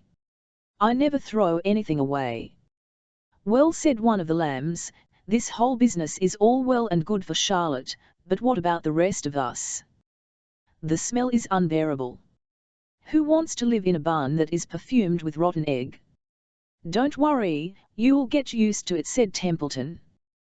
He sat up and pulled wisely at his long whiskers, then crept away to pay a visit to the dump. When Lurvy showed up at lunchtime carrying a pail of food for Wilbur, he stopped short a few paces from the pigpen. He sniffed the air and made a face. "What in thunder?" he said. Setting the pail down, he picked up the stick that Avery had dropped and pried the trough up. "Rats," he said. "Phew! I might have known a rat would make a nest under this trough. How I hate a rat!" And Lurvy dragged Wilbur's trough across the yard and kicked some dirt into the rat's nest, burying the broken egg and all Templeton's other possessions. Then he picked up the pail. Wilbur stood in the trough, drooling with hunger. Lurvy poured. The slops ran creamily down around the pig's eyes and ears. Wilbur grunted. He gulped and sucked and gulped, making swishing and swooshing noises, anxious to get everything at once. It was a delicious meal: skim milk, wheat middlings, leftover pancakes, half a donut, the rind of a summer squash, 2 pieces of stale toast, a third of a ginger snap, a fish tail, 1 orange peel, several noodles from a noodle soup, the scum off a cup of cocoa, an ancient jelly roll, a strip of paper from the lining of the garbage pail, and a spoonful of raspberry jello.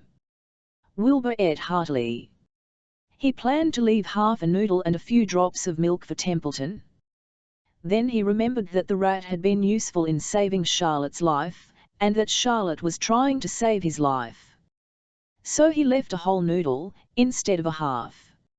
Now that the broken egg was buried, the air cleared and the barn smelled good again. The afternoon passed, and evening came. Shadows lengthened. The cool and kindly breath of evening entered through doors and windows. Astride her web, Charlotte sat moodily eating a horsefly and thinking about the future.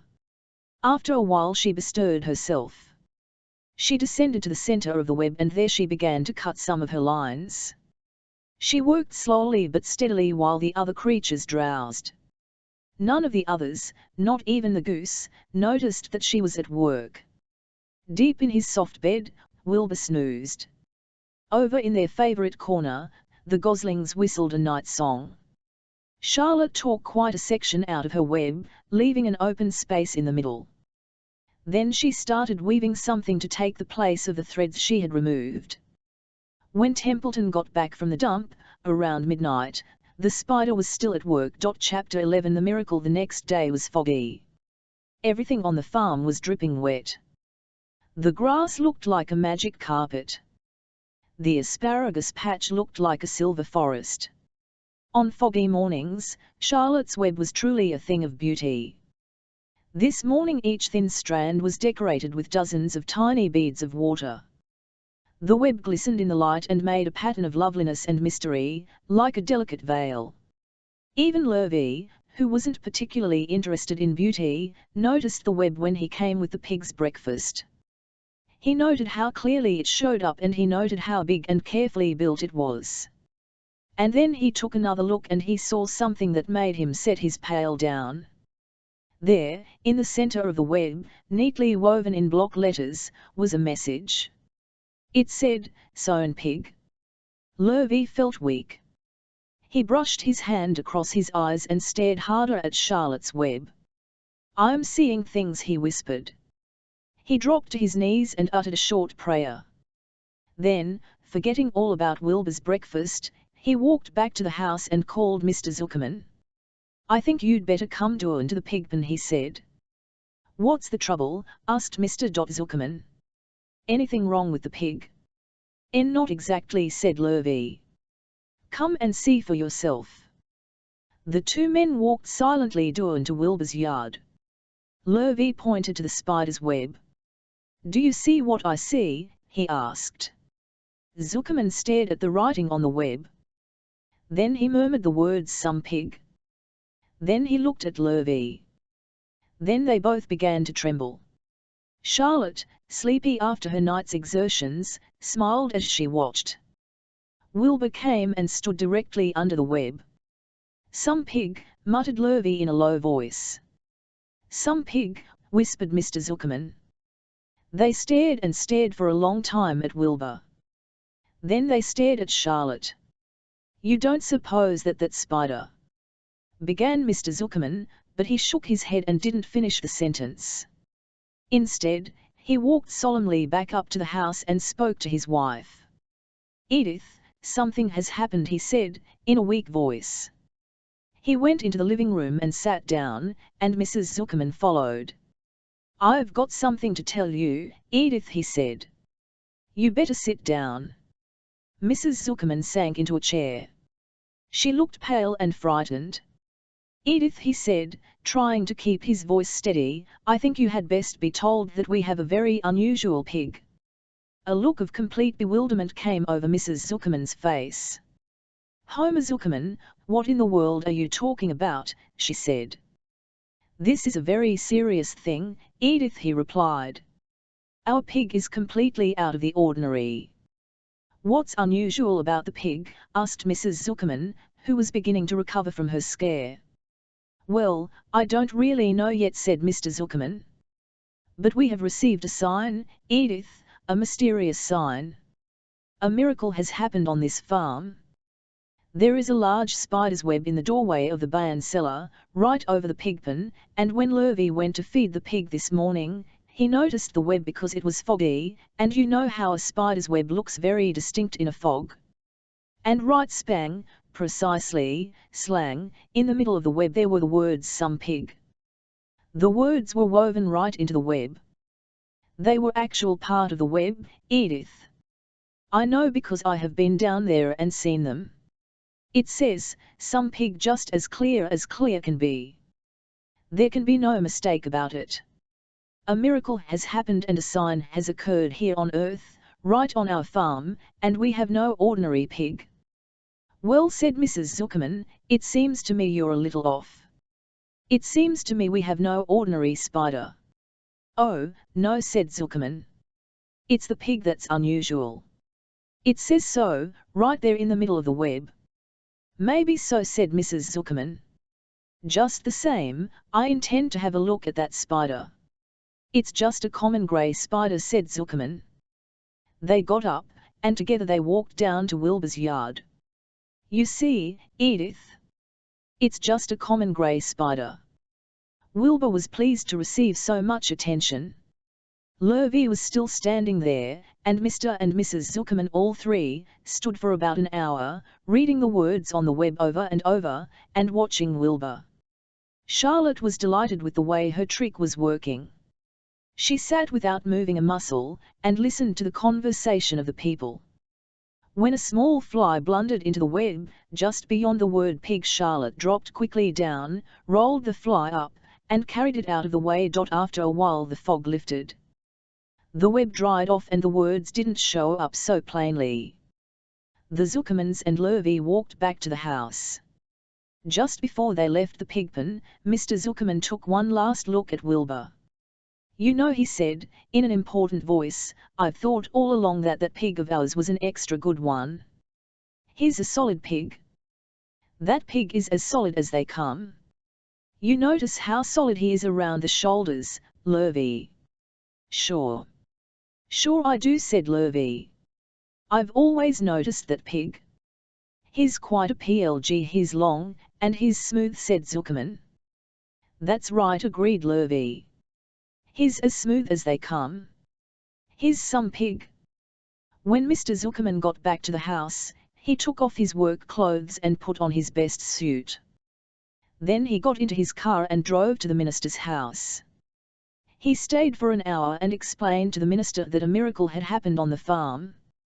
So far, said Zuckerman, only 4 people on earth know about this miracle: myself, my wife Edith, my hired man Lurvy, and you.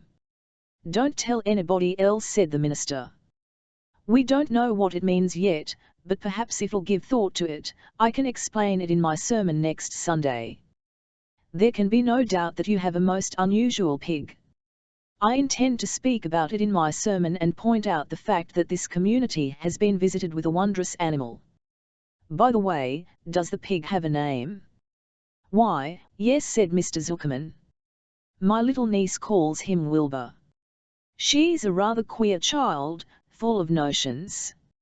She raised the pig on a bottle and I bought him from her when he was a month old. He shook hands with the minister, and left. Secrets are hard to keep. Long before Sunday came, the news spread all over the county. Everybody knew that a sign had appeared in a spider's web on the Zuckerman place.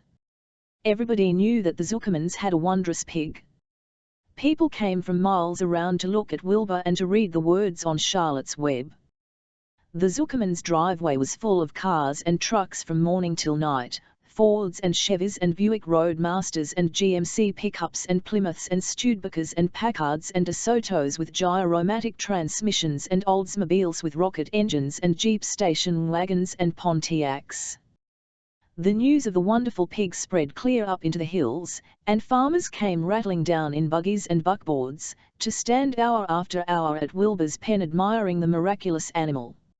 All said they had never seen such a pig before in their lives.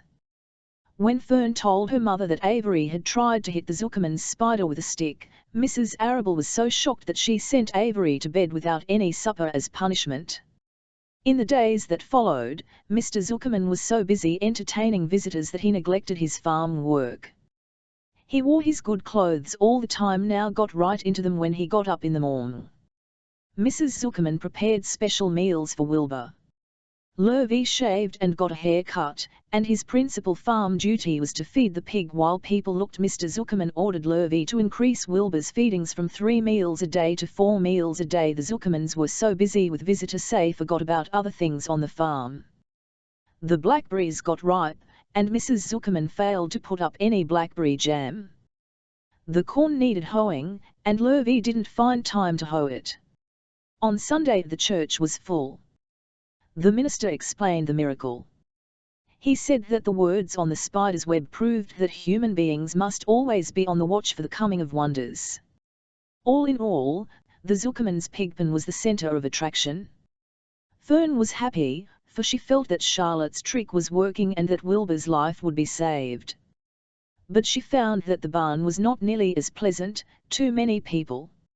She liked it better when she could be all alone with her friends, the animals. Chapter 12 A.M. meeting. One evening, a few days after the writing had appeared in Charlotte's web, the spider called a meeting of all the animals in the barn cellar. I shall begin by calling the roll. Wilbur. Here, said the pig. Gander. Here, here, here, said the gander. You sound like 3 ganders, muttered Charlotte. Why can't you just say here? Why do you have to repeat everything? It's my idiosyncrasy, individual quality, unique characteristic, replied the gander. Goose, said Charlotte. Here, here, here, said the goose. Charlotte glared at her. Goslings, 1 through 7, BB. BB. BB. BB. BB. BB. BBB, said the goslings. This is getting to be quite a meeting, said Charlotte. Anybody would think we had 3 ganders, TLNEE geese, and 21 goslings. Sheep. He answered the sheep all together. Lambs. He answered the lambs all together. Templeton. No answer. Templeton. No answer. Well, we are all here except the rat, said Charlotte. I guess we can proceed without him. Now, all of you must have noticed what's been going on around here the last few days. The message I wrote in my web, praising Wilbur, has been received. The Zuckermans have fallen for it, and so has everybody else. Zuckerman thinks Wilbur is an unusual pig, and therefore he won't want to kill him and eat him. I dare say my trick will work and Wilbur's life can be saved. Hooray, cried everybody. Thank you very much, said Charlotte. Now I called this meeting in order to get suggestions. I need new ideas for the web. People are already getting sick of reading the words some pig. If anybody can think of another message or remark, I'll be glad to weave it into the web. Any suggestions for a new slogan? How about Pig Supreme? Asked one of the lambs. No good, said Charlotte. It sounds like a rich dessert. How about Terrific, Terrific, Terrific? Asked the goose. Cut that door into one Terrific and it will do very nicely, Charlotte. I think Terrific might impress Zuckerman. But Charlotte, said Wilbur. I'm not Terrific, said that doesn't make a particle of difference, replied Charlotte. Not a particle. People believe almost anything they see in print. Does anybody here know how to spell terrific? I think, said the gander, it's TEERRRIIFFIFFICCCCCC. What kind of an acrobat do you think I am? Said Charlotte in disgust.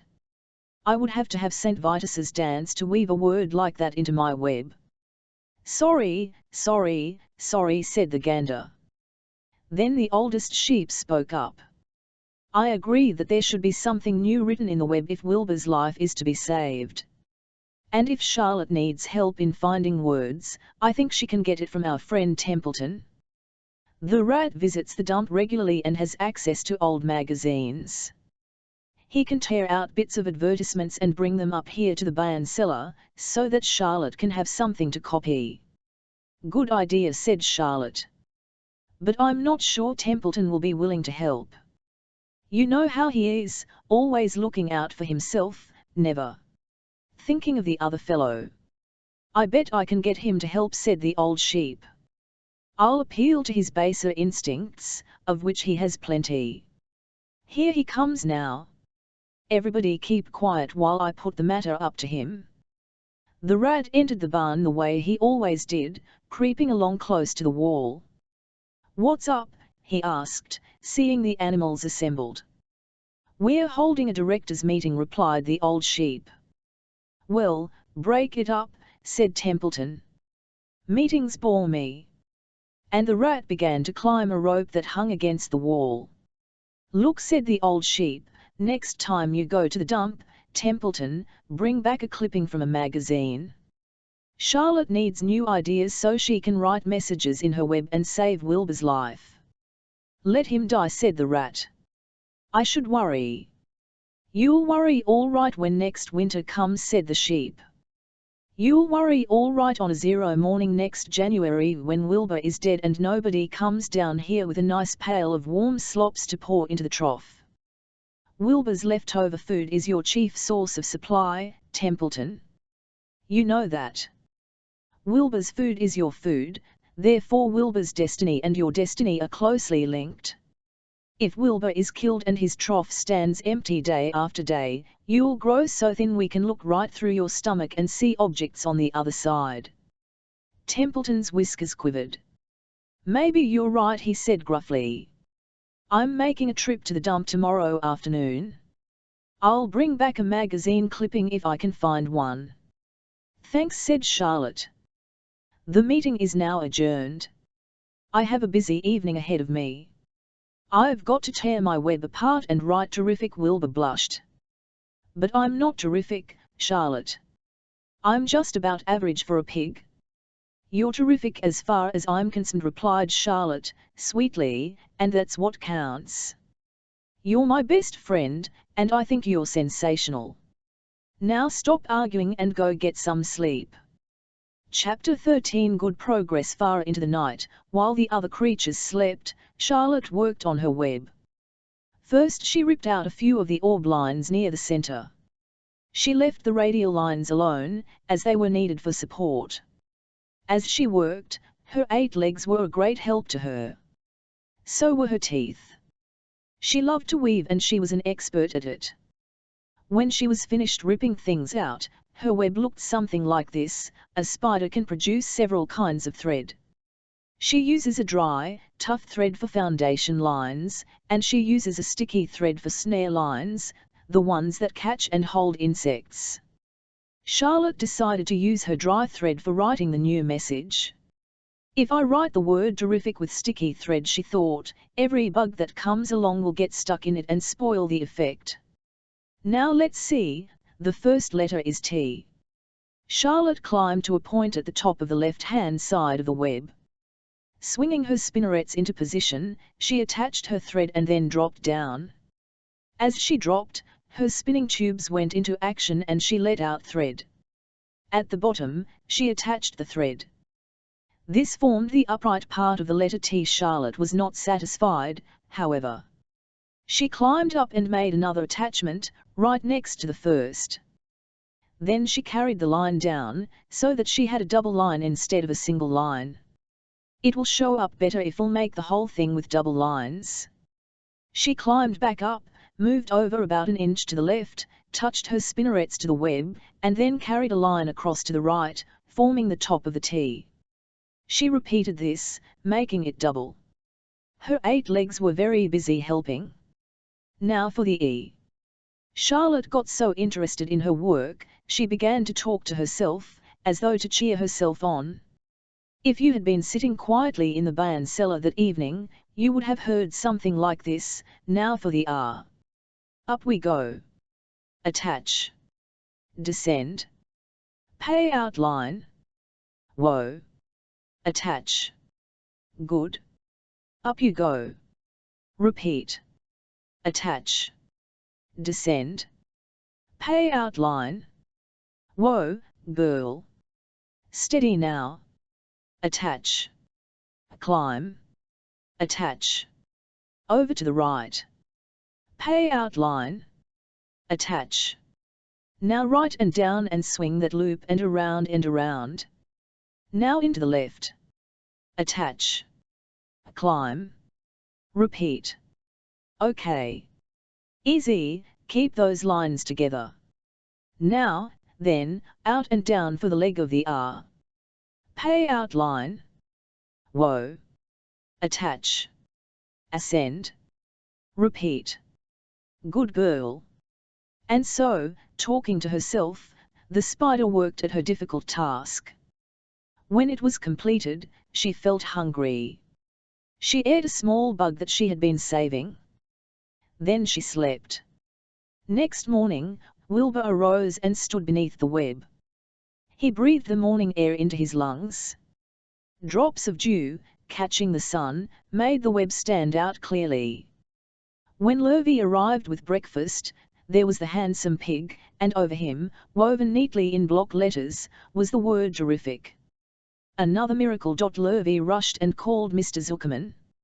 Mr. Zuckerman rushed and called Nearest. Zuckerman. Mrs. Zuckerman ran to the phone and called the Arables.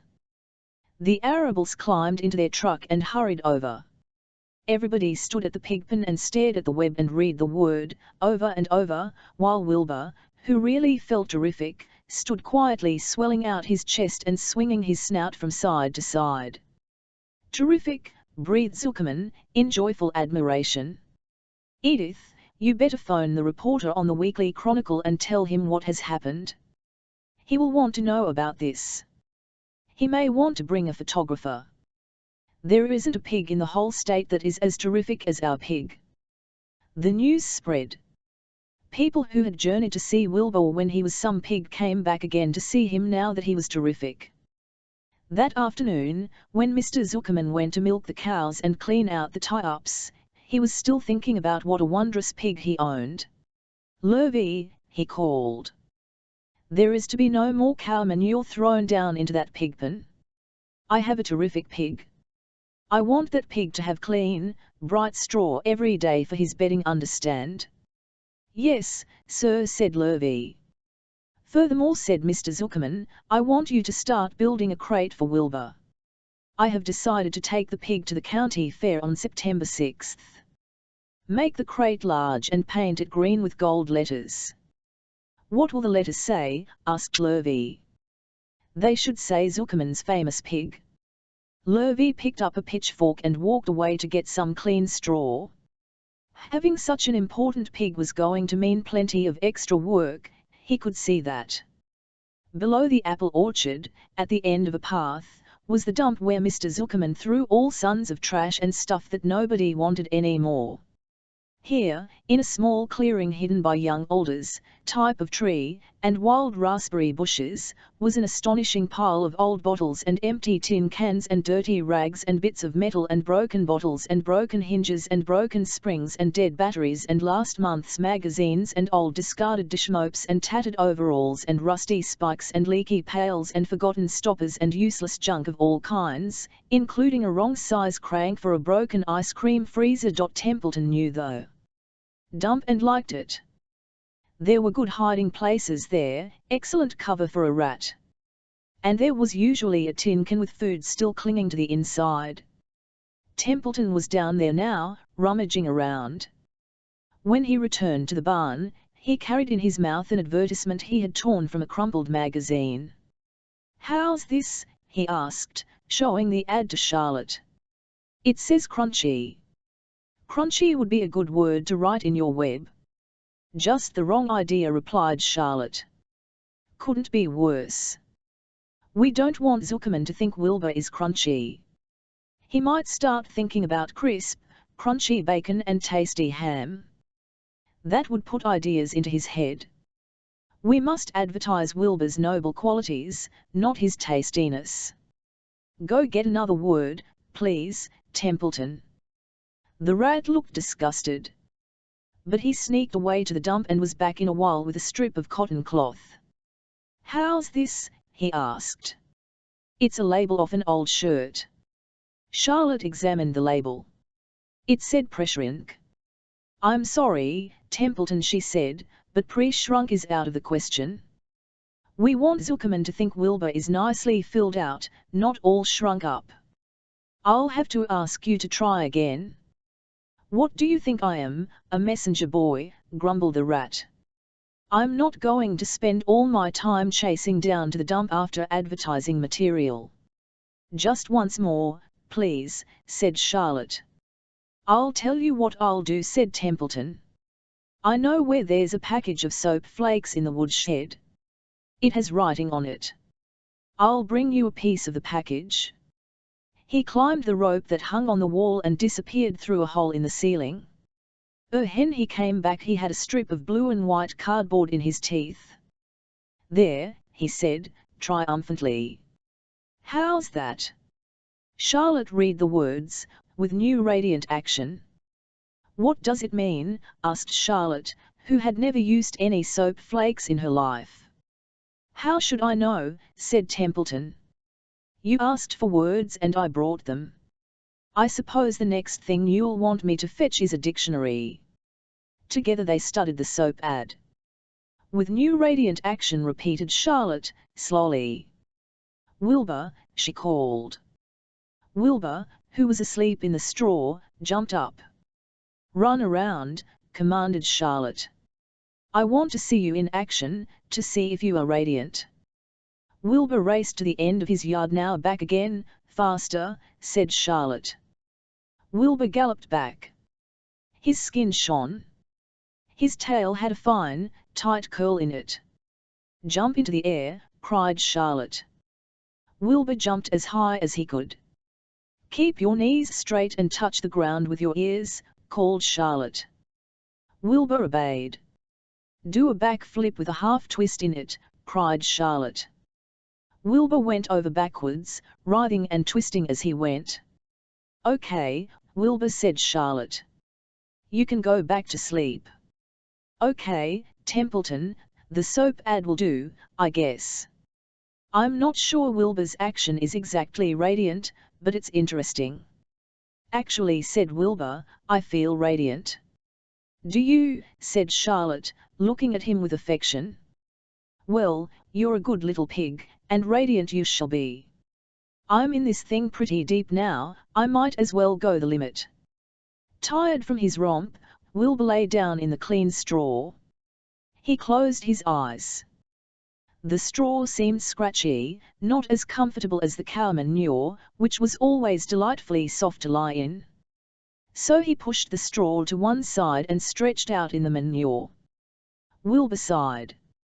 It had been a busy day, his first day of being terrific.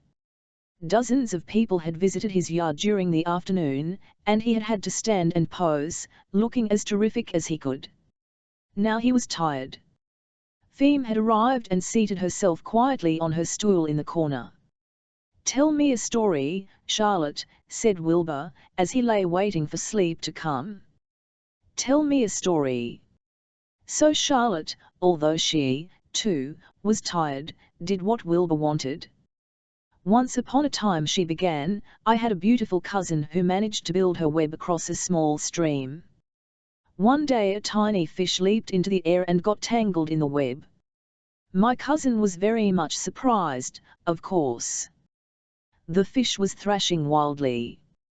My cousin hardly dared tackle it. But she did. She swooped down and threw great masses of tapping material around the fish and fought bravely to capture it. Did she succeed? Asked Wilbur. It was a never-to-be-forgotten battle, said Charlotte. There was the fish, caught only by one fin, and its tail wildly thrashing and shining in the sun. There was the web, sagging dangerously under the weight of the fish. How much did the fish weigh? Asked Wilbur eagerly. I don't know, said Charlotte. There was my cousin, slipping dodging out, beaten mercilessly over the head by the wildly thrashing fish, dancing in, dancing out, throwing her TLNEs and fighting hard. First she threw a left around the tail. The fish lashed back.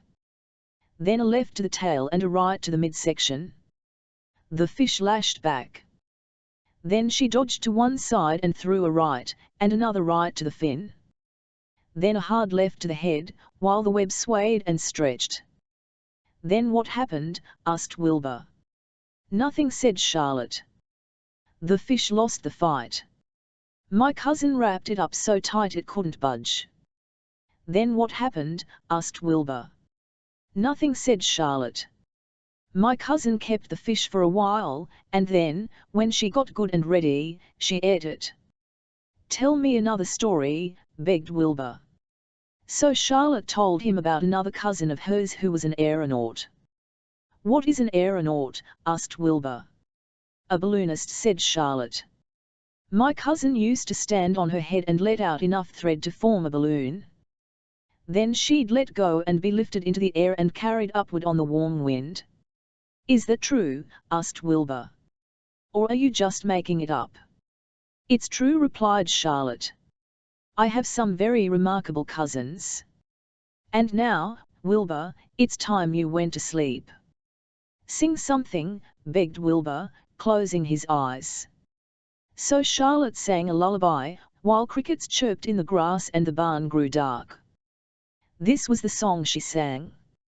Sleep, sleep, my love, my only. Deep, deep, in the dung and the dark, be not afraid and be not lonely. This is the hour when frogs and thrushes praise the world from the woods and the rushes. Rest from care, my one and only, deep in the dung and the dark.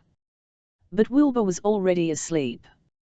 When the song ended, Feme got up and went home. Chapter 14. Dr. Dorian. The next day was Saturday. Fern stood at the kitchen sink drying the breakfast dishes as her mother washed them. Mrs. Arable worked silently. She hoped Fern would go out and play with other children, instead of heading for the Zuckerman's barn to sit and watch animals. "Charlotte is the best storyteller I ever heard," said Fern, poking her dish towel into a cereal bowl.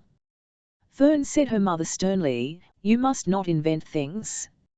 You know spiders don't tell stories." "Spiders can't talk." "Charlotte can," replied Fern. "She doesn't talk very loud, but she talks." "What kind of story did she tell?" asked Mrs. Arable. "Well," began Fern, "she told us about a cousin of hers who caught a fish in her web. Don't you think that's fascinating?" "Fern, dear, how would a fish get in a spider's web?" said Mrs. Arable. "You know it couldn't happen. You're making this up." "Oh, it happened all right," replied Fern. "Charlotte never fibs. This cousin of hers built a web across a stream. One day she was hanging around on the web and a tiny fish leaped into the air and got tangled in the web. The fish was caught by one fin, mother, its tail was wildly thrashing and shining in the sun. Can't you just see the web, sagging dangerously under the weight of the fish? Charlotte's cousin kept slipping in, dodging out, and she was beaten mercilessly over the head by the wildly thrashing fish, dancing in, dancing out, throwing." "Fern," snapped her mother. "Stop it. Stop inventing these wild tales." "I'm not inventing," said Fern. "I'm just telling you the facts."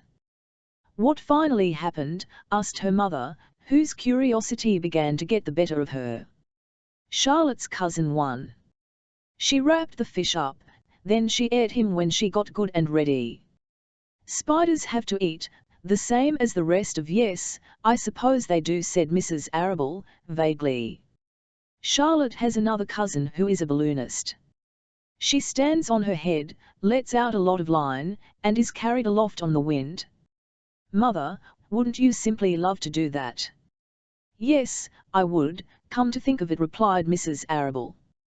"But Fern, darling, I wish you would play outdoors today instead of going to Uncle Homer's barn. Find some of your playmates and do something nice outdoors. You're spending too much time in that barn, it isn't good for you to be alone so much." "Alone?" said Fern. "Alone? My best friends are in the barn cellar. It is a very sociable place." "Not at all lonely." Fern disappeared after a while, walking down the road towards Zuckerman's. Her mother dusted the sitting room. As she worked she kept thinking about Fern. It didn't seem natural for a little girl to be so interested in animals. Finally Mrs. Arable made up her mind she would pay a call on old Dr. Dorian and ask his advice. She got in the car and drove to his office in the village. Dr. Dorian had a thick beard. He was glad to see Mrs. Arable and gave her a comfortable chair. "It's about Fern," she explained. "Fern spends entirely too much time in the Zuckerman's barn. It doesn't seem normal. She sits on a milk stool in a corner of the barn cellar, near the pig pen, and watches animals, hour after hour. She just sits and listens." Dr. Dorian leaned back and closed his eyes. "How enchanting," he said. "It must be real nice and quiet down there. Homer has some sheep, hasn't he?" "Yes," said Mrs. Arable. "But it all started with that pig we let Fern raise on a bottle. She calls him Wilbur. Homer bought the pig, and ever since it left our place Fern has been going to her uncle's to be near it." "I've been hearing things about that pig," said Dr. Dorian, opening his eyes. "They say he's quite a pig." "Have you heard about the words that appeared in the spider's web?" asked Mrs. Arable nervously. "Yes," replied the doctor. "Well, do you understand it?" asked Mrs. Arable. "Understand what? Do you understand how there could be any writing in a spider's web?" "Oh, no," said Dr. Dorian. "I don't understand it. But for that matter I don't understand how a spider learned to spin a web in the first place. When the words appeared, everyone said they were a miracle. But nobody pointed out that the web itself is a miracle. "What's miraculous about a spider's web?" said Mrs. Arable. "I don't see why you say a web is a miracle, it's just a web." "Ever try to spin one?" asked Dr. Dorian. Mrs. Arable shifted uneasily in her chair. "No," she replied. "But I can crochet a doily and I can knit a sock." "Sure," said the doctor. "But somebody taught you, didn't they?" "My mother taught me." "Well, who taught a spider?" "A young spider knows how to spin a web without any instructions from anybody." "Don't you regard that as a miracle?" "I suppose so," said Mrs. Arable. "I never looked at it that way before. Still, I don't understand how those words got into the web." "I don't understand it, and I don't like what I can't understand." "None of us do," said Dr. Dorian, sighing. "I'm a doctor. Doctors are supposed to understand everything. But I don't understand everything, and I don't intend to let it worry me." Mrs. Arable fidgeted. "Fern says the animals talk to each other." "Dr. Dorian, do you believe animals talk?" "I never heard one say anything," he replied. "But that proves nothing. It is quite possible that an animal has spoken civilly to me and that I didn't catch the remark because I wasn't paying attention. Children pay better attention than grown-ups. If Fern says that the animals in Zuckerman's barn talk, I'm quite ready to believe her. Perhaps if people talked less, animals would talk more. People are incessant talkers, I can give you my word on." "Well, I feel better about Fern," said Mrs. Arable. "Need worry about her?" "Does she look well?" asked the doctor. "Oh, yes." "Appetite good?" "Oh, yes, she is always hungry." "Sleep well at night?" "Oh, yes." "Then don't worry," said the doctor. "You don't think I do. You think she'll ever start thinking about something besides pigs and sheep and geese and spiders?" "How old is Fern?" "She's 8. "Well," said Dr. Dorian, "I think she will always love animals. But I doubt that she spends her entire life in Homer Zuckerman's barn cellar." "How about boys? Does she know any boys?" "She knows Henry Fussy," said Mrs. Arable brightly. Dr. Dorian closed his eyes again and went into deep thought. "Henry Fussy," he mumbled. Remarkable. Well, I don't think you have anything to worry about. Let Fern associate with her friends in the barn if she wants to. I would say, offhand, that spiders and pigs were fully as interesting as Henry Fussy. Yet I predict that the day will come when even Henry will drop some chance remark that catches Fern's attention. It's amazing how children change from year to year." "How's Avery?" he asked, opening his eyes wide. "Oh, Avery," chuckled Mrs. Arable. "Avery is always fine. Of course, he gets into poison ivy and gets stung by wasps and bees and brings frogs and snakes home and breaks everything he lays his hands on. He's fine." "Good," said the doctor. Mrs. Arable said goodbye and thanked Dr. Dorian very much for his advice. She felt greatly relieved. Chapter 15. The crickets sang in the grasses. They sang the song of summer's ending, a sad, monotonous song. "Summer is over and gone," they sang. "Over and gone, over and gone. Summer is dying, dying." The crickets felt it was their duty to warn everybody that summertime cannot last forever. Even on the most beautiful days in the whole year, the days when summer is changing into fall, the crickets spread the rumor of sadness and change. Everybody heard the song of the crickets. Avery and Fern Arable heard it as they walked the dusty road. They knew that school would soon begin again. The young geese heard it and knew that they would never be little goslings again. Charlotte heard it and knew that she hadn't much time left. Mrs. Zuckerman, at work in the kitchen, heard the crickets, and a sadness came over her, too. "Another summer gone," she sighed. Lurvy, at work building a crate for Wilbur, heard the song and knew it was time to dig potatoes. "Summer is over and gone," repeated the crickets. How many nights till frost, sang the crickets. Goodbye, summer, goodbye, goodbye. The sheep heard the crickets, and they felt so uneasy they broke a hole in the pasture fence and wandered up into the field across the road. The gander discovered the hole and led his family through, and they walked to the orchard and ate the apples that were lying on the ground. A little maple tree in the swamp heard the cricket song and turned bright red with anxiety. Wilbur was now the center of attraction on the farm. Good food and regular hours were showing results. Wilbur was a pig any man would be proud of. One day more than 100 people came to stand at his yard and admire him. Charlotte had written the word radiant, and Wilbur really looked radiant as he stood in the golden sunlight. Ever since the spider had befriended him, he had done his best to live up to his reputation. When Charlotte's Web said some pig, Wilbur had tried hard to look like some pig. When Charlotte's Web said terrific, Wilbur had tried to look terrific. And now that the Web said radiant, he did everything possible to make himself glow. It is not easy to look radiant, but Wilbur threw himself into it with a will. He would turn his head slightly and blink his long eyelashes. Then he would breathe deeply. And when his audience grew bored, he would spring into the air and do a backflip with a half twist. At this the crowd would yell and cheer. "How's that for a pig?" Mr. Zuckerman would ask, well pleased with himself. "That pig is radiant." Some of Wilbur's friends in the barn worried for fear all this attention would go to his head and make him stuck up. But it never did. Wilbur was modest, fame did not spoil him. He still worried some about the future, as he could hardly believe that a mere spider would be able to save his life. Sometimes at night he would have a bad dream. He would dream that men were coming to get him with knives and guns. But that was only a dream. In the daytime, Wilbur usually felt happy and confident. No pig ever had fewer friends, and he realized that friendship is one of the most satisfying things in the world.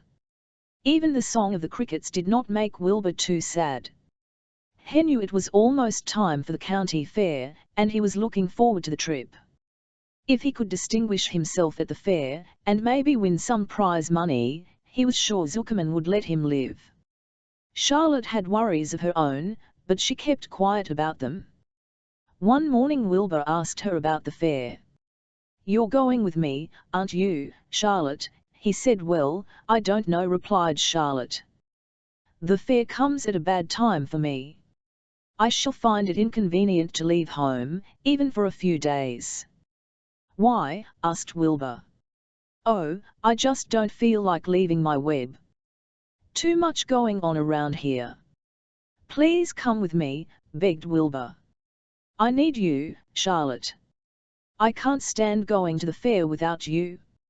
You've just got to come." "No," said Charlotte, "I believe I'd better stay home and see if I can't get some work done." "What kind of work?" asked Wilbur. "Egg laying. It's time I made an egg sack and filled it with eggs." "I didn't know you could lay eggs," said Wilbur in amazement. "Oh, sure," said the spider. "I'm versatile." "What does versatile mean, full of eggs?" asked Wilbur. "Certainly not," said Charlotte. "Versatile means I can turn with ease from one thing to another. It means I don't have to limit my activities to spinning and trapping and stunts like that." "Why don't you come with me to the fairgrounds and lay your eggs there?" pleaded Wilbur. "It would be wonderful fun." Charlotte gave her web a twitch and moodily watched it sway. "I'm afraid not," she said. "You don't know the first thing about egg laying, Wilbur. I can't arrange my family duties to suit the management of the county fair. When I get ready to lay eggs, I have to lay eggs, fair or no fair. However, I don't want you to wonder about it, you might lose weight. We'll leave it this way, I'll come to the fair if I possibly can." "Oh, good," said Wilbur. "I knew you wouldn't forsake me just when I need you most." All that day Wilbur stayed inside, taking life easy in the straw. Charlotte rested and ate a grasshopper. She knew that she couldn't help Wilbur much longer. In a few days she would have to drop everything and build the beautiful little sack that would hold her eggs. Chapter 16. Off to the fair. The night before the county fair, everybody went to bed early. Fern and Avery were in bed by 8. Avery lay dreaming that the Ferris wheel had stopped and that he was in the top car. Fern lay dreaming that she was getting sick in the swings. Lurvy was in bed by 8:30. He lay dreaming that he was throwing baseballs at a cloth cat and winning a genuine Navajo blanket. Mr. and Mrs. Zuckerman were in bed by 9. Mrs. Zuckerman lay dreaming about a deep freeze unit. Mr. Zuckerman lay dreaming about Wilbur.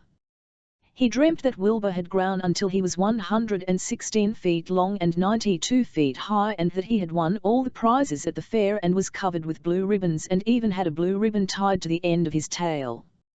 Down in the barn cellar, the animals, too, went to sleep early, all except Charlotte. Tomorrow would be fair day. Every creature planned to get up early to see Wilbur off on his great adventure. When morning came, everybody got up at daylight. The day was hot. Up the road at the Arables' house, Feme lugged a pail of hot water to her room and took a sponge bath. Then she put on her prettiest dress because she knew she would see boys at the fair. Mrs. Arable scrubbed the back of Avery's neck, and wet his hair, and parted it, and brushed it down hard till it stuck to the top of his head, all but about 6 hairs that stood straight up. Avery put on clean underwear, clean blue jeans, and a clean shirt. Mr. Arable dressed, ate breakfast, and then went out and polished his truck. He had offered to drive everybody to the fair, including Wilbur. Bright and early, Lurvy put clean straw in Wilbur's crate and lifted it into the pigpen. The crate was green. In gold letters it said, Zuckerman's famous Pig. Charlotte had her web looking fine for the occasion. Wilbur ate his breakfast slowly. He tried to look radiant without getting food in his ears.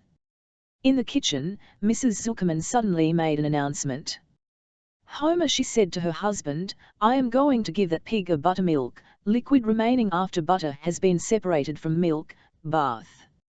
A what? Said Mr. Zuckerman. A buttermilk bath. My grandmother used to bathe her pig with buttermilk when it got dirty. I just remembered. Wilbur's not dirty, said Mr. Zuckerman proudly. He's filthy behind the ears, said Mrs. Zuckerman. Every time Lurvy slops him, the food runs down around the ears. Then it dries and forms a crust. He also has a smudge on one side where he lays in the manure. He lays in clean straw, corrected Mr. Zuckerman. Well, he's dirty, and he's going to have a bath. Mr. Zuckerman sat down weakly and ate a donut. His Aoife went to the woodshed.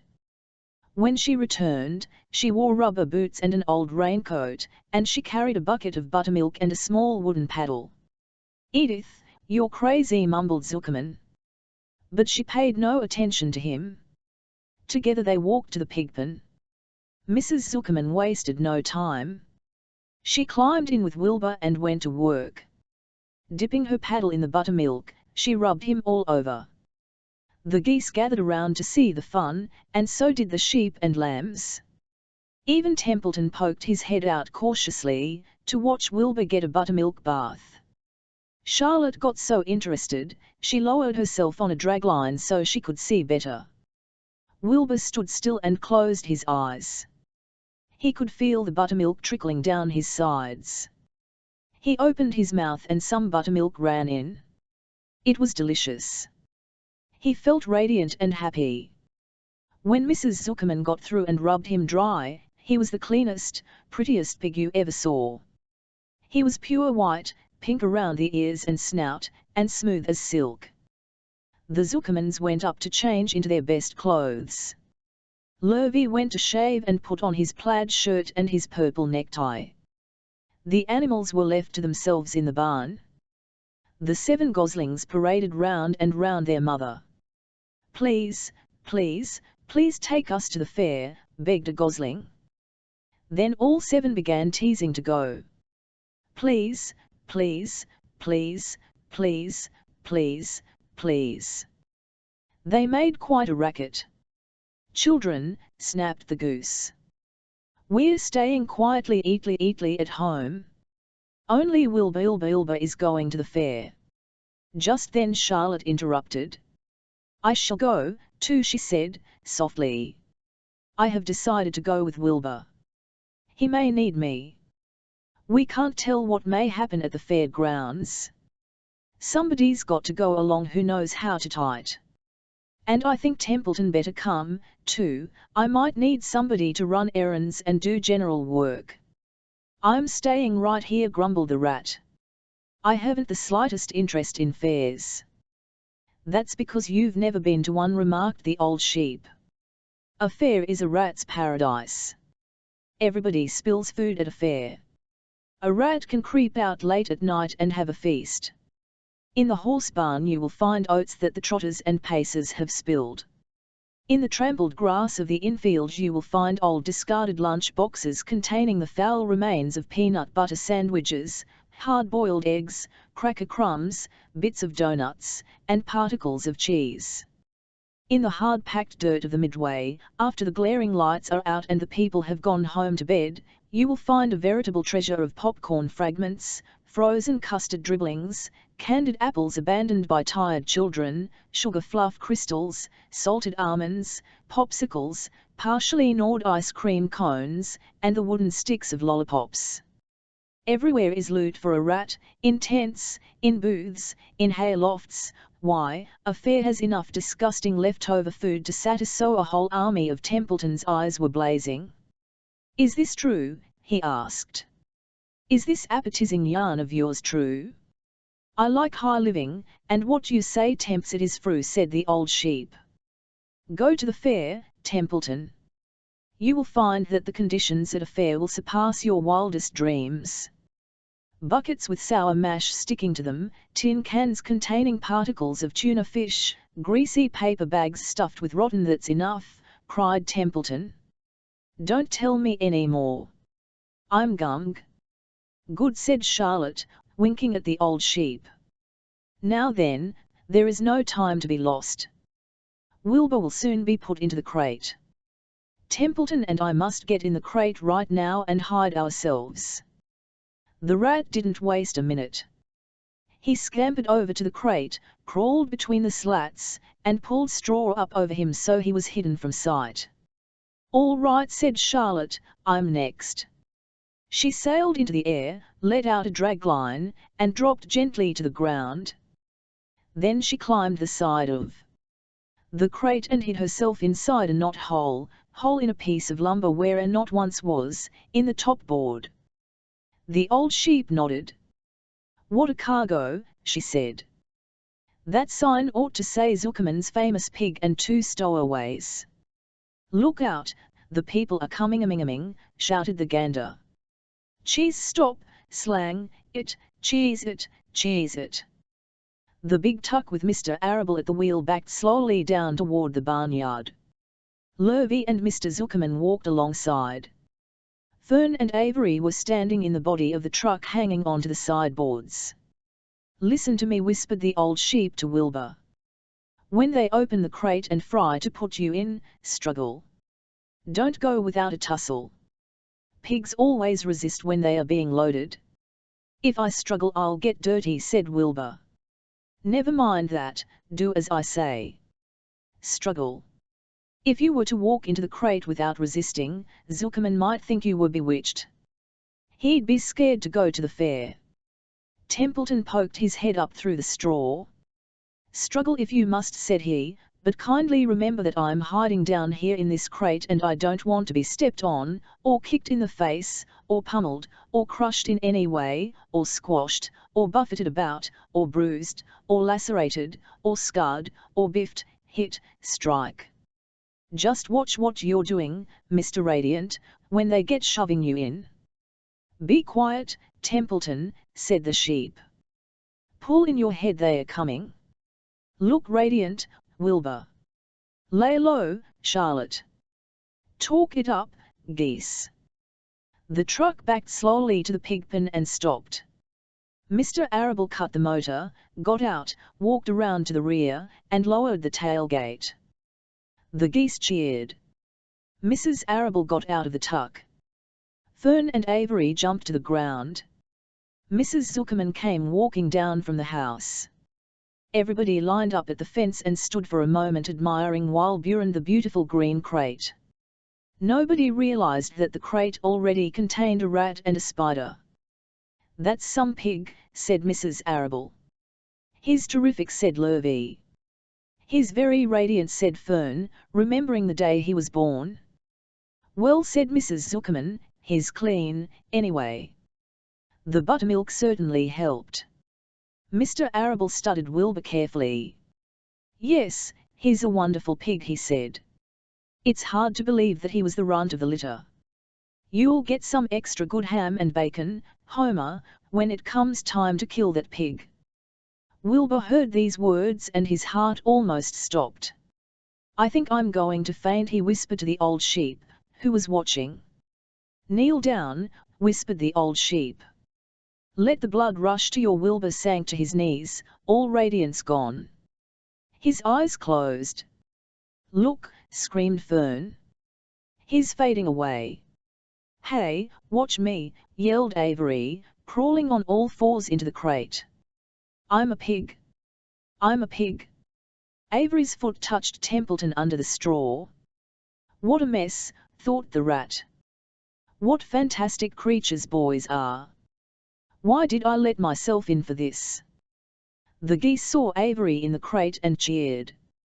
"Avery, you get out of that crate this instant," commanded his mother. "What do you think you are?"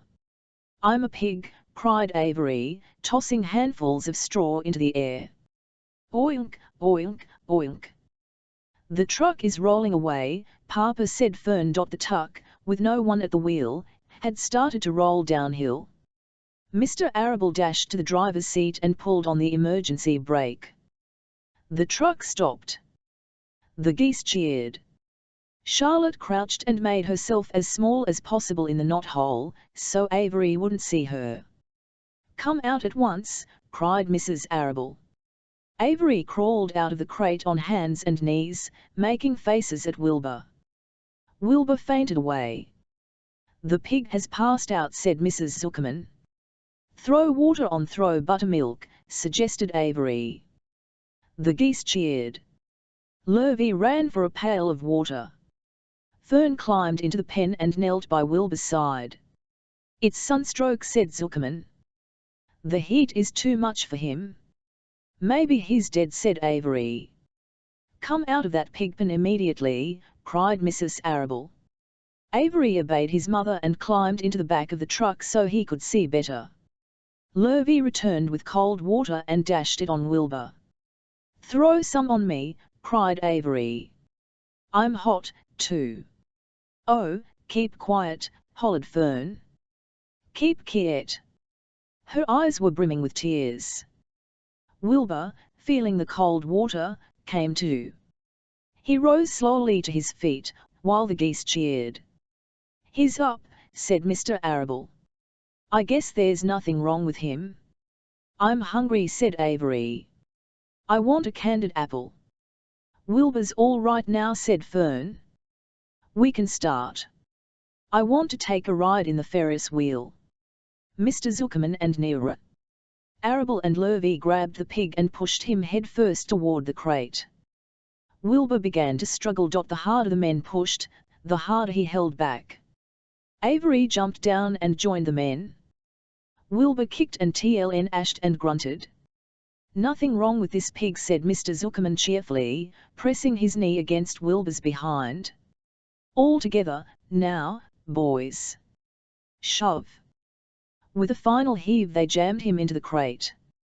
The geese cheered. Lurvy nailed some boards across the end, so Wilbur couldn't back out. Then, using all their strength, the men picked up the crate and heaved it aboard the truck. They did not know that under the straw was a rat, and inside a knothole was a big grey spider. They saw only a pig. "Everybody in," called Mr. Arable. He started the motor. The ladies climbed in beside him. Mr. Zuckerman and Lurvy and Fern and Avery rode in back, hanging onto the sideboards. The truck began to move ahead. The geese cheered. The children answered their cheer, and away went everybody to the fair. Chapter 17 Uncle When they pulled into the fair grounds, they could hear music and see the Ferris wheel turning in the sky. They could smell the dust of the race track where the sprinkling cart had moistened it, and they could smell hamburgers frying and see balloons aloft. They could hear sheep blatting in their pens. An enormous voice over the loudspeaker said, "Attention, please. Will the owner of a Pontiac car, license number H2439, please move your car away from the fireworks shed?" "Can I have some money?" asked Fern. "Can I, too?" asked Avery. "I'm going to win a doll by spinning a wheel and it will stop at the right number," said Feme. "I'm going to steer a jet plane and make it bump into another one." "Can I have a balloon?" asked Fern. "Can I have a frozen custard sweet dish made of eggs and milk, and a cheeseburger and some raspberry soda pop?" asked Avery. "You children be quiet till we get the pig unloaded," said Mrs. Arable. "Let's let the children go off by themselves," suggested Mr. Arable. "The fair only comes once a year." Mr. Arable gave Fern 2 quarters and 2 dimes. He gave Avery 5 dimes and 4 nickels. "Now run along," he said. "And remember, the money has to last all day. Don't spend it all the first few minutes. And be back here at the truck at noontime so we can all have lunch together.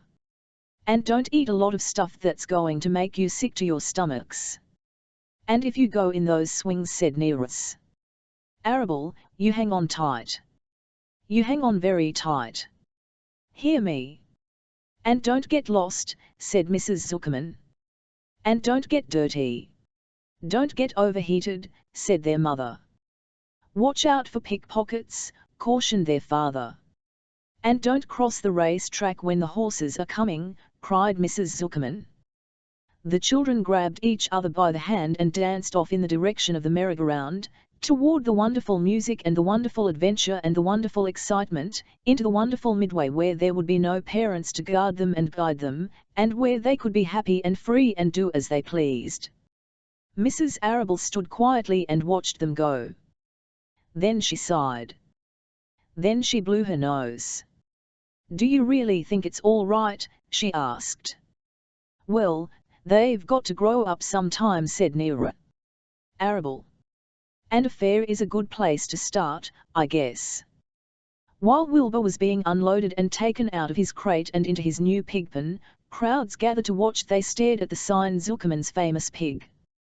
Wilbur stared back and tried to 100k extra good. He was pleased with his new home. The pen was grassy, and it was shaded from the sun by a shed roof.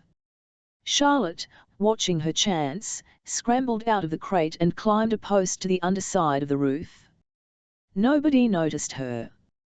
Templeton, not wishing to come out in broad daylight, stayed quietly under the straw at the bottom of the crate. Neera.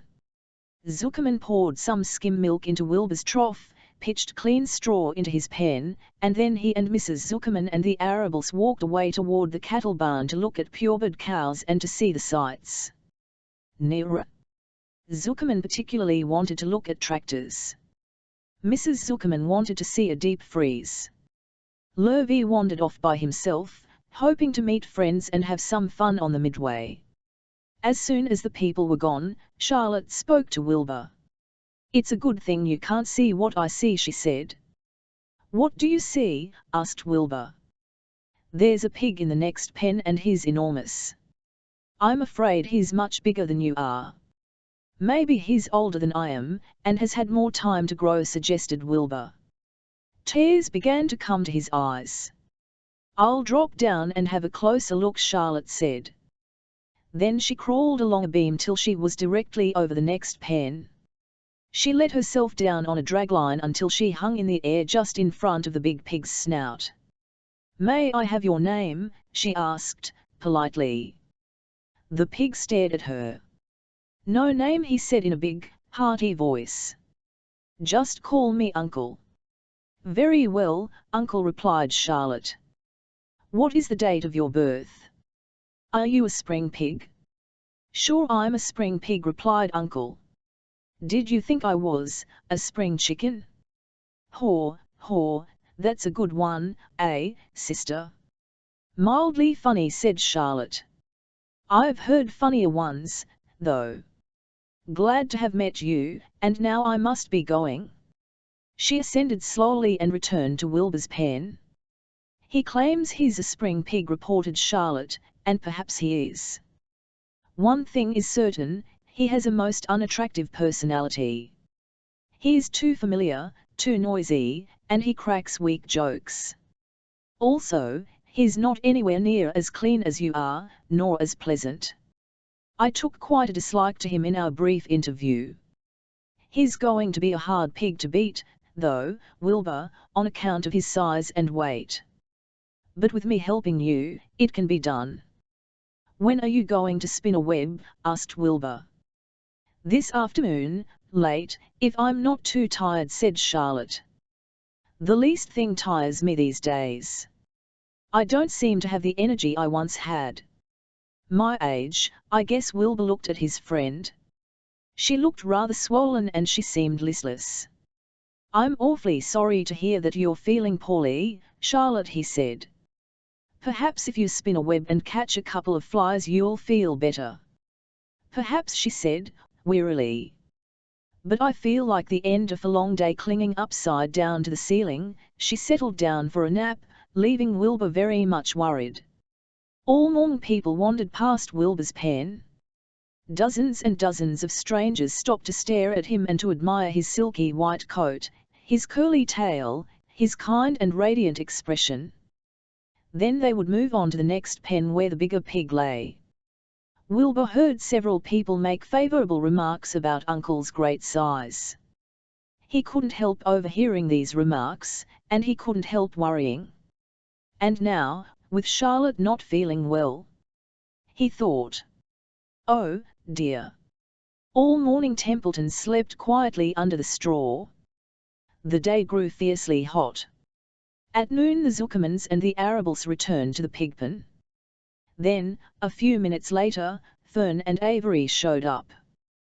Fern had a monkey doll in her arms and was eating Cracker Jack. Avery had a balloon tied to his ear and was chewing a candied apple. "The children were hot, and isn't it hot?" said Mrs. Zuckerman. "It's terribly hot," said Mrs. Arabel, fanning herself with an advertisement of a deep freeze. One by one they climbed into the truck and opened lunch boxes. The sun beat down on everything. Nobody seemed hungry. "When are the judges going to decide about Wilbur?" asked Mrs. Zuckerman. "Not till tomorrow," said Mr. Zuckerman. Lurvy appeared, carrying an Indian blanket that he had won. "That's just what we need," said Avery. "A blanket." "Of course it is," replied Lurvy. And he spread the blanket across the sideboards off truck so that it was like a little tent. The children sat in the shade, under the blanket, and felt better. After lunch, they stretched out and fell asleep. Chapter 18 The cool of the evening. In the cool of the evening, when shadows darkened the fairgrounds, Templeton crept from the crate and looked around. Wilbur lay asleep in the straw. Charlotte was building a web. Templeton's keen nose detected many fine smells in the air. The rat was hungry and thirsty. He decided to go exploring. Without saying anything to anybody, he started off. "Bring me back a word," Charlotte called after him. "I shall be writing tonight for the last time." The rat mumbled something to himself and disappeared into the shadows. He did not like being treated like a messenger boy. After the heat of the day, the evening came as a welcome relief to all. The Ferris wheel was lighted now. It went round and round in the sky and seemed twice as high as by day. There were lights on the midway, and you could hear the crackle of the gambling machines and the music of the merry-go-round and the voice of the man in the Beano Bingo game of chance booth calling numbers. The children felt refreshed after their nap. Fern met her friend Hemi Fussy, and he invited her to ride with him in the Ferris wheel. He even bought a ticket for her, so it didn't cost her anything. When Mrs. Arable happened to look up into the starry sky and saw her little daughter sitting with Henry Fussy and going higher and higher into the air, and saw how happy Fern looked, she just shook her head. My, she said. Henry Fussy. Think of that. Templeton kept out of sight. In the tall grass behind the cattle barn he found a folded newspaper. Inside it were leftovers from somebody's lunch, a deviled ham sandwich, a piece of Swiss cheese, part of a hard-boiled egg, and the core of a wormy apple. The rat crawled in and ate everything. Then he tore a word out of the paper, rolled it up, and started back to Wilbur's pen. Charlotte had her web almost finished when Templeton returned, carrying the newspaper clipping. She had left a space in the middle of the web. At this hour, no people were around the pigpen, so the rat and the spider and the pig were by themselves. "I hope you brought a good one," Charlotte said. "It is the last word I shall ever write." "Here," said Templeton, unrolling the paper. "What does it say?" asked Charlotte. "You'll have to read it for me." "It says humble," replied the rat. "Humble," said Charlotte. "Humble has two meanings. It means not proud and it means near the ground. That's Wilbur all over. He's not proud and he's near the ground." "Well, I hope you're satisfied," sneered the rat. "I'm not going to spend all my time fetching and carrying. I came to this fair to enjoy myself, not to deliver papers." "You've been very helpful," Charlotte said. "Run along, if you want to see more of the fair." The rat grinned. "I'm going to make a night of it," he said. The old sheep was right, this fair is a rat's paradise. What eating! And what drinking! And everywhere good hiding and good hunting. Bye, my humble Wilbur. Fare thee well, Charlotte, you old schemer. This will be a night to remember in a rat's life. He vanished into the shadows. Charlotte went back to her work. It was quite dark now. In the distance, fireworks began going off, rockets, scattering fiery balls in the sky. By the time the Arables and the Zuckermans and Lurvy returned from the grandstand, Charlotte had finished her web. The word Hannibal was woven neatly in the center. Nobody noticed it in the darkness. Everyone was tired and happy. Fern and Avery climbed into the truck and lay down. They pulled the Indian blanket over them. Lurvy gave Wilbur a forkful of fresh straw. Mr. Arable patted him. "Time for us to go home," he said to the pig. "See you tomorrow." The grown-ups climbed slowly into the truck and Wilbur heard the engine start and then heard the truck moving away in low speed. He would have felt lonely and homesick, had Charlotte not been with him. He never felt lonely when she was near. In the distance he could still hear the music of the merry-go-round. As he was dropping off to sleep he spoke to Charlotte. "Sing me that song again, about the dung and the dark," he begged. "Not tonight," she said in a low voice. "I'm too tired." Her voice didn't seem to come from her web. "Where are you?" asked Wilbur. "I can't see you." "Are you on your—" "I'm back here," she answered. "Up in this back corner." "Why aren't you on your web?" asked Wilbur. "You almost never leave your web." "I've left it tonight," she said. Wilbur closed his eyes. "Charlotte," he said, after a while, "do you really think Zuckerman will let me live and not kill me when the cold weather comes? Do you really think so?" "Of course," said Charlotte. "You are a famous pig and you are a good pig. Tomorrow you will probably win a prize. The whole world will hear about you. Zuckerman will be proud and happy to own such a pig. You have nothing to fear, Wilbur, nothing to worry about. Maybe you'll live forever, who knows? And now, go to sleep." For a while there was no sound. Then Wilbur's voice: "What are you doing up there, Charlotte?" "Oh, making something," she said. "Making something, as usual." "Is it something for me?" asked Wilbur. "No," said Charlotte. "It's something for me, for a change." Please tell me what it is, begged Wilbur. I'll tell you in the morning, she said. When the first light comes into the sky and the sparrows stir and the cows rattle their chains, when the rooster crows and the stars fade, when early cars whisper along the highway, you look up here and I'll show you something. I will show you my masterpiece. Before she finished the sentence, Wilbur was asleep. She could tell by the sound of his breathing that he was sleeping peacefully, deep in the straw. Miles away, at the Arables' house, the men sat around the kitchen table eating a dish of canned peaches and talking over the events of the day. Upstairs, Avery was already in bed and asleep. Mrs. Arable was tucking Fern into bed. "Did you have a good time at the fair?" she asked as she kissed her daughter. Fern nodded. "I had the best time I have ever had anywhere or any time in all of my whole life." "Well," said Mrs. Arable. "Isn't that nice?" Chapter 19. The egg sack. Next morning, when the first light came into the sky and the sparrows stirred in the trees, when the cows rattled their chains and the rooster crowed and the early automobiles went whispering along the road, Wilbur awoke and looked for Charlotte. He saw her up overhead in a corner near the back of his pen. She was very quiet. Her 8 legs were spread wide. She seemed to have shrunk during the night. Next to her, attached to the ceiling, Wilbur saw a curious object. It was a sort of sack, or cocoon. It was peach-colored and looked as though it were made of cotton candy. "Are you awake, Charlotte?" he said softly. "Yes," came the answer. "What is that nifty little thing? Did you make it?" "I did indeed," replied Charlotte in a weak voice. "Is it a plaything?" "Plaything? I should say not.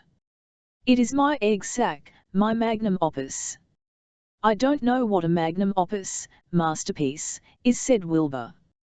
"That's Latin," explained Charlotte. "It means great work. This egg sack is my great work, the finest thing I have ever made." "What's inside it?" asked Wilbur. "Eggs. 514 of them," she replied. 514, said Wilbur. "You're kidding." "No, I'm not. I counted them. I got started counting, so I kept on, just to keep my mind occupied." "It's a perfectly beautiful egg sack," said Wilbur, feeling as happy as though he had constructed it himself. "Yes, it is pretty," replied Charlotte, patting the sack with her 2 front legs. "Anyway, I can guarantee that it is strong. It's made out of the toughest material I have. It is also waterproof. The eggs are inside and will be warm and dry." "Charlotte," said Wilbur dreamily, "are you really going to have 514 children?" "If nothing happens, yes," she said. "Of course, they won't show up till next spring." Wilbur noticed that Charlotte's voice sounded sad. "What makes you sound so downhearted? I should think you'd be terribly happy about this." "Oh, don't pay any attention to me," said Charlotte. "I just don't have much pep anymore. I guess I feel sad because I won't ever see my children." "What do you mean you won't see your children?" "Of course you will. We'll all see them. It's going to be simply wonderful next spring in the barn cellar with 514 baby spiders running around all over the place. And the geese will have a new set of goslings, and the sheep will have their new lambs." "Maybe," said Charlotte quietly. "However, I have a feeling I'm not going to see the results of last night's efforts.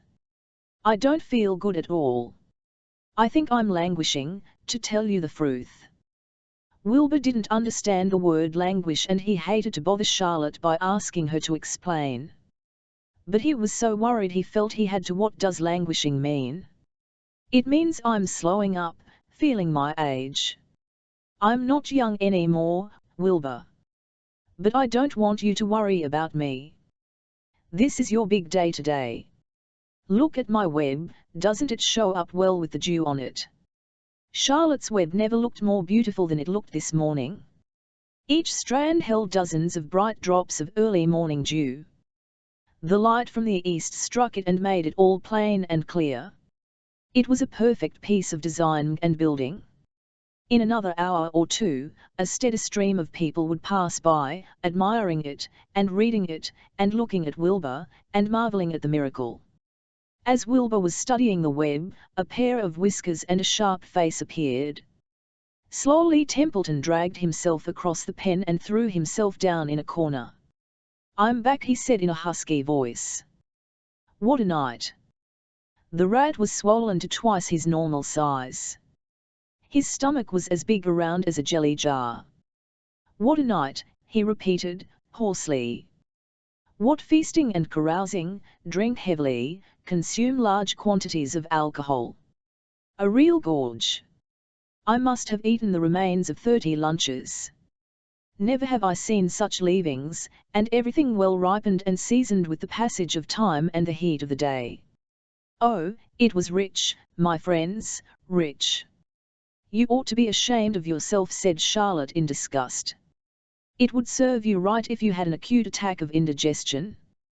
"Don't worry about my stomach," snarled Templeton. "It can handle anything. And by the way, I've got some bad news. As I came past that pig next door, the one that calls himself Uncle, I noticed a blue tag on the front of his pen. That means he has won first prize. I guess you're licked, Wilbur. You might as well relax, nobody is going to hang any medal on you. Furthermore, I wouldn't be surprised if Zuckerman changes his mind about you. Wait till he gets hankering, strong desire, for some fresh pork and smoked ham and crisp bacon. He'll take the knife to you, my boy." "Sister Prize, be still, Templeton," said Charlotte. "You're too stuffed and bloated to know what you're saying. Don't pay any attention to him, Wilbur." Wilbur tried not to think about what the rat had just said. He decided to change the subject. "Templeton," said Wilbur, "if you weren't so dopey, drugged, stupefied, stupid, you would have noticed that Charlotte has made an egg sac. She's going to become a mother. For your information, there are 514 eggs in that peachy little sack." "Is this true?" asked the rat, eyeing the sack suspiciously. "Yes, it's true," sighed Charlotte. "Congratulations," murmured Templeton. "This has been a night." He closed his eyes, pulled some straw over himself, and dropped off into a deep sleep. Wilbur and Charlotte were glad to be rid of him for a while. At 9 o'clock, Mr. Arable's truck rolled into the fairgrounds and came to a stop at Wilbur's pen. Everybody climbed out. "Look," cried Fern. "Look at Charlotte's web. Look what it says." The grown-ups and the children joined hands and stood there, studying the new sign. "Humble," said Mr. Zuckerman. "Now isn't that just the word for Wilbur?" Everyone rejoiced to find that the miracle of the web had been repeated. Wilbur gazed up lovingly into their faces. He looked very humble and very grateful. Fern winked at Charlotte. Lurvy soon got busy. He poured a bucket of warm slops into the trough, and while Wilbur ate his breakfast, Lurvy scratched him gently with a smooth stick. "Wait a minute," cried Avery. "Look at this." He pointed to the blue tag on Uncle's pen. "This pig has won first prize already." The Zuckermans and the Arable stared at the tag. Mrs. Zuckerman began to cry. Nobody said a word. They just stared at the tag. Then they stared at Uncle. Then they stared at the tag again. Lurvy took out an enormous handkerchief and blew his nose very loud, so loud, in fact, that the noise was heard by stable boys over at the horse barn. "Can I have some money?" asked Fern. "I want to go out on the midway." "You stay right where you are," said her mother. Tears came to Fern's eyes. "What's everybody crying about?" asked Mr. Zuckerman. "Let's get busy. Edith, bring the buttermilk." Mrs. Zuckerman wiped her eyes with her handkerchief. She went to the truck and came back with a gallon jar of buttermilk. "Bath time," said Zuckerman, cheerfully. He and Mrs. Zuckerman and Avery climbed into Wilbur's pen. Avery slowly poured buttermilk on Wilbur's head and back, and as it trickled down his sides and cheeks, Mr. and Mrs. Zuckerman rubbed it into his hair and skin. Passers-by stopped to watch. Pretty soon quite a crowd had gathered. Wilbur grew beautifully white and smooth. The morning sun shone through his pink ears. "He isn't as big as that pig next door," remarked one bystander, "but he's cleaner." "That's what I like." "So do I," said another man. "He's humble, too," said a woman, reading the sign on the web. Everybody who visited the pigpen had a good word to say about Wilbur. Everyone admired the web. And of course nobody noticed Charlotte. Suddenly a voice was heard on the loudspeaker. "Attention, please," it said. "Will Mr. Homer Zuckerman bring his famous pig to the judge's booth in front of the grandstand? A special award will be made there in 20 minutes. Everyone is invited to attend. Crate your pig, please, Mr. Zuckerman, and report to the judge's booth promptly." For a moment after this announcement, the Arables and the Zuckermans were unable to speak or move. Then Avery picked up a handful of straw and threw it high in the air and gave a loud yell. The straw fluttered down like confetti into Fern's hair. Mr. Zuckerman hugged Mrs. Zuckerman. Mr. Arable kissed Mrs. Arable. Avery kissed Wilbur. Lurvy shook hands with everybody. Fern hugged her mother. Avery hugged Feme. Mrs. Arable hugged Mrs. Zuckerman. Up overhead, in the shadows of the ceiling, Charlotte crouched unseen, her front legs encircling her egg sac. Her heart was not beating as strongly as usual and she felt weary and old, but she was sure at last that she had saved Wilbur's life, and she felt peaceful and contented. "We have no time to lose," shouted Nira. Zuckerman. "Lurvy, help with the crate." "Can I have some money?" asked Fern. "You wait," said Mrs. Arable. "Can't you see everybody is busy?" "Put that empty buttermilk jar into the truck," commanded Mr. Arable. Avery grabbed the jar and rushed to the truck. "Does my hair look all right?" asked Mrs. Zuckerman. "Looks fine," snapped Mr. Zuckerman, as he and Lurvy set the crate down in front of Wilbur. "You didn't even look at my hair," said Mrs. Zuckerman. "You're all right, Edith," said Mrs. Arable. "Just keep calm." Templeton, asleep in the straw, heard the commotion and awoke. He didn't know exactly what was going on, but when he saw the men shoving Wilbur into the crate he made up his mind to go along. He watched his chance and when no one was looking he crept into the crate and buried himself in the straw at the bottom. "All ready, boys," cried Mr. Zuckerman. "Let's go." He and Mr. Arable and Lurvy and Avery grabbed the crate and boosted it over the side of the pen and up into the truck. Fern jumped aboard and sat on top of the crate. She still had straw in her hair and looked very pretty and excited. Mr. Arable started the motor. Everyone climbed in, and off they drove to the judge's booth in front of grandstand. As they passed the Ferris wheel, Fern gazed up at it and wished she were in the topmost car with Hemi Fussy at her side. Chapter 20 The Hour of Triumph Special Announcement, said the loudspeaker in a pompous voice. The management of the fair takes great pleasure in presenting Mr. Homer L. Zuckerman and his famous pig. The truck bearing this extraordinary animal is now approaching the infield. Kindly stand back and give the truck room to proceed. In a few moments the pig will be unloaded in the special judging ring in front of grandstand, where a special award will be made. Will the crowd please make way and let the truck pass? Thank you. Wilbur trembled when he heard this speech. He felt happy but dizzy. The truck crept along slowly in low speed.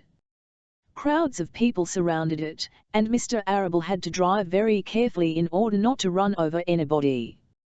At last he managed to reach the judge's stand. Avery jumped out and lowered the tailgate. "I'm scared to death," whispered Mrs. Zuckerman. "Hundreds of people are looking at us." "Cheer up," replied Mrs. Arable, "this is fun. Unload your pig, please," said the loudspeaker. "All together, now, boys," said Mr. Zuckerman. Several men stepped forward from the crowd to help lift the crate. Avery was the busiest helper of all. "Tuck your shirt in, Avery," cried Mrs. Zuckerman. "And tighten your belt. Your pants are coming down." "Can't you see I'm busy?" replied Avery in disgust. "Look," cried Fern, pointing. "There's Henry." "Don't shout, Fern," said her mother. "And don't point." "Can't I please have some money?" asked Fern. "Hemi invited me to go on the Ferris wheel again, only I don't think he has any money left. He ran out of money." Mrs. Arable opened her handbag. "Here," she said. "Here is 40 cents. Now don't get lost. And be back at our regular meeting place by the pigpen very soon."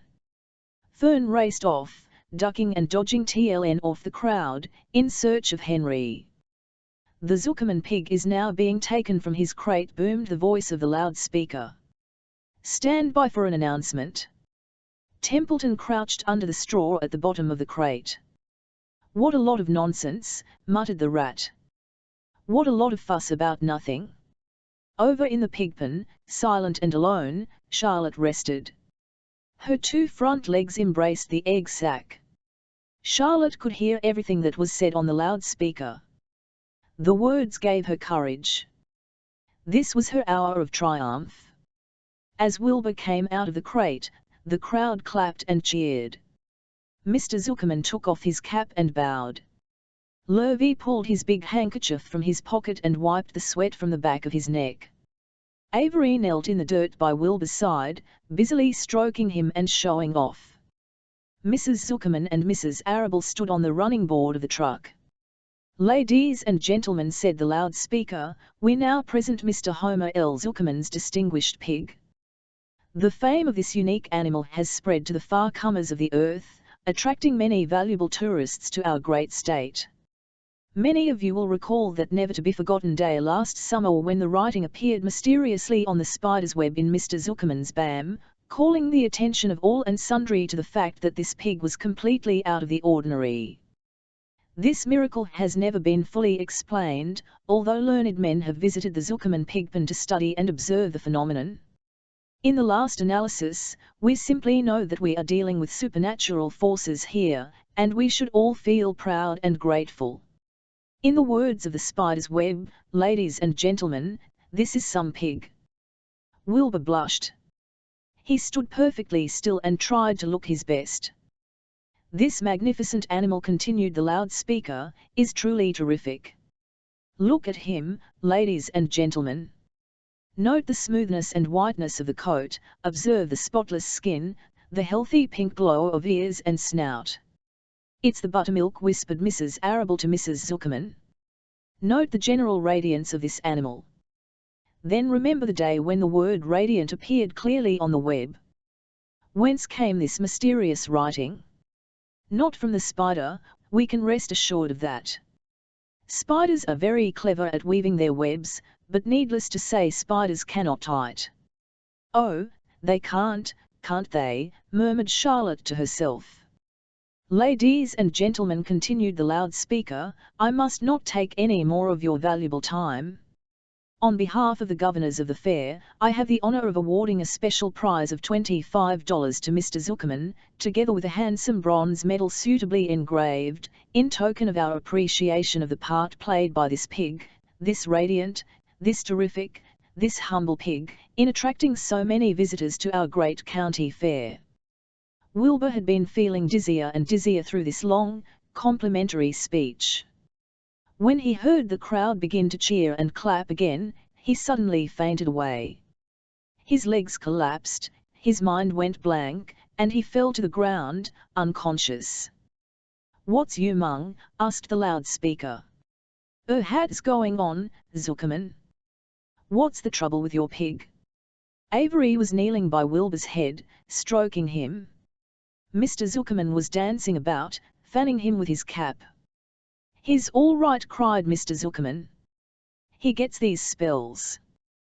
He's modest and can't stand praise. Well, we can't give a prize to a dead pig, said the loudspeaker. It's never been done. He isn't dead, hollered Zuckerman. He's fainted. He gets embarrassed easily. Run for some water, Lurvy. Lurvy sprang from the judge's ring and disappeared.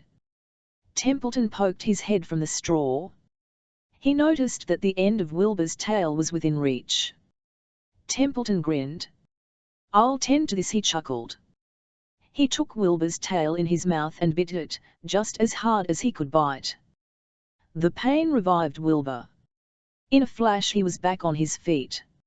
Ouch, he screamed. Hooray, yelled the crowd. He's up. The pig's up. Good work, Zuckerman. That's some pig. Everyone was delighted. Mr. Zuckerman was the most pleased of all. He sighed with relief. Nobody had seen Templeton. The rat had done his work well. And now one of the judges climbed into the ring with the prizes. He handed Mr. Zuckerman 2 $10 bills and a $5 bill. Then he tied the medal around Wilbur's neck. Then he shook hands with Mr. Zuckerman while Wilbur blushed. Avery put out his hand and the judge shook hands with him, too. The crowd cheered. A photographer took Wilbur's picture. A great feeling of happiness swept over the Zuckermans and the Arables. This was the greatest moment in Mr. Zuckerman's life. It is deeply satisfying to win a prize in front of a lot of people. As Wilbur was being shoved back into the crate, Lurvy came charging through the crowd carrying a pail of water. His eyes had a wild look. Without hesitating a second, he dashed the water at Wilbur. In his excitement he missed his aim, and the water splashed all over Mr. Zuckerman and Avery. They got soaking wet. For goodness sake, bellowed Mr. Zuckerman, who was really drenched. Ails you, Lurvy? Can't you see the pig is all right? You asked for water, said Lurvy meekly. I didn't ask for a shower bath, said Mr. Zuckerman. The crowd roared with laughter. Finally Mr. Zuckerman had to laugh, too. And of course Avery was tickled to find himself so wet, and he immediately started to act like a clown. He pretended he was taking a shower bath, he made faces and danced around and rubbed imaginary soap under his armpits. Then he dried himself with an imaginary towel. Avery, stop it, cried his mother. Stop showing off, but the crowd loved it. Avery heard nothing but the applause. He liked being a clown in a ring, with everybody watching, in front of a grandstand. When he discovered there was still a little water left in the bottom of the pail, he raised the pail high in the air and dumped the water on himself and made faces. The children in the grandstand screamed with appreciation. At last things calmed down. Wilbur was loaded into the truck. Avery was led from the ring by his mother and placed on the seat of the truck to dry off. The truck, driven by Mr. Arable, crawled slowly back to the pigpen. Avery's wet trousers made a big wet spot on the seat. Chapter 21. Last day. Charlotte and Wilbur were alone. The families had gone to look for Fern. Templeton was asleep. Wilbur lay resting after the excitement and strain of the ceremony. His medal still hung from his neck. By looking out of the corner of his eye he could see it. Charlotte, said Wilbur after a while, why are you so quiet? I like to sit still, she said. I've always been rather quiet. Yes, but you seem specially so today. Do you feel all right? A little tired, perhaps. But I feel peaceful. Your success in the ring this morning was, to a small degree, any success. Your future is assured. You will live, secure and safe, Wilbur. Nothing can harm you now. These autumn days will shorten and grow cold. The leaves will shake loose from the trees and fall. Christmas will come, then the snows of winter. You will live to enjoy the beauty of the frozen world, for you mean a great deal to Zuckerman and he will not harm you, ever. Winter will pass, the days will lengthen, the ice will melt in the pasture pond. The song sparrow will return and sing, the frogs will awake, the warm wind will blow again. All these sights and sounds and smells will be yours to enjoy, Wilbur, this lovely world, these precious days. Charlotte stopped. A moment later a tear came to Wilbur's eye. "Oh, Charlotte," he said. "To think that when I first met you I thought you were cruel and bloodthirsty." When he recovered from his emotion, he spoke again. "Did you do all this for me?" he asked. "I don't deserve it. I've never done anything for you." "You have been my friend," replied Charlotte. "That in itself is a tremendous thing.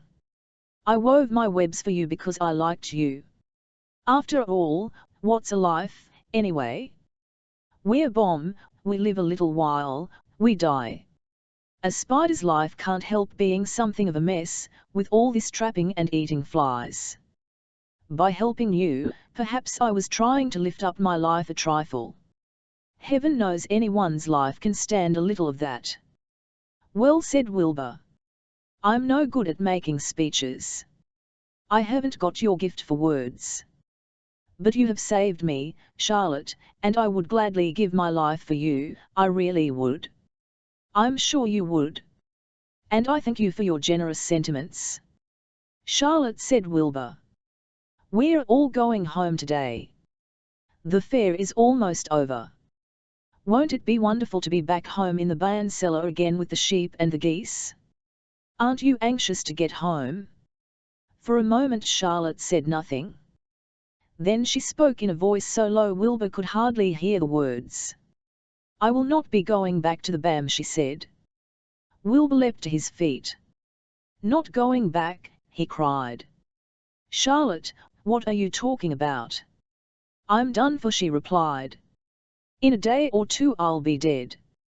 I haven't even strength enough to climb down into the crate. I doubt if I have enough silk in my spinnerets to lower me to the ground." Hearing this, Wilbur threw himself down in an agony of pain and sorrow. Great sobs racked his body. He heaved and grunted with desolation. "Charlotte," he moaned. "Charlotte. My Hugh friend.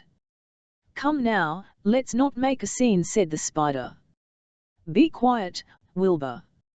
Stop thrashing about." "But I can't stand it," shouted Wilbur. "I won't leave you here alone to die. If you're going to stay here I shall stay, too." "Don't be ridiculous," said Charlotte. "You can't stay here. Zuckerman and Lurvy and John Arable and the others will be back any minute now, and they'll shove you into that crate and away you'll go. Besides, it wouldn't make any sense for you to stay. There would be no one to feed you. The fairgrounds will soon be empty and deserted." Wilbur was in a panic. He raced round and round the pen.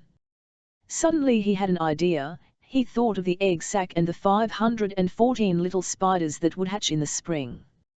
If Charlotte herself was unable to go home to the barn, at least he must take her children along. Wilbur rushed to the front of his pen. He put his front feet up on the top board and gazed around. In the distance he saw the Arables and the Zuckermans approaching.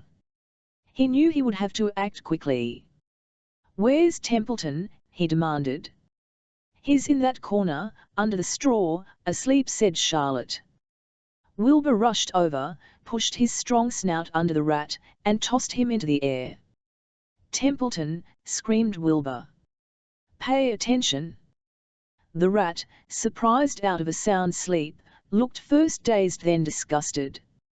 "What kind of monkeyshine is this?" he growled. "Can't a rat catch a wink of sleep without being rudely popped into the air?" "Listen to me," cried Wilbur. "Charlotte is very ill. She has only a short time to live. She cannot accompany us home, because of her condition. Therefore, it is absolutely necessary that I take her egg sack with me. I can't reach it, and I can't climb. You are the only one that can get it. There's not a second to be lost. The people are coming, they'll be here in no time. Please, please, please, Templeton, Climb up and get the egg sack." The rat yawned. He straightened his whiskers.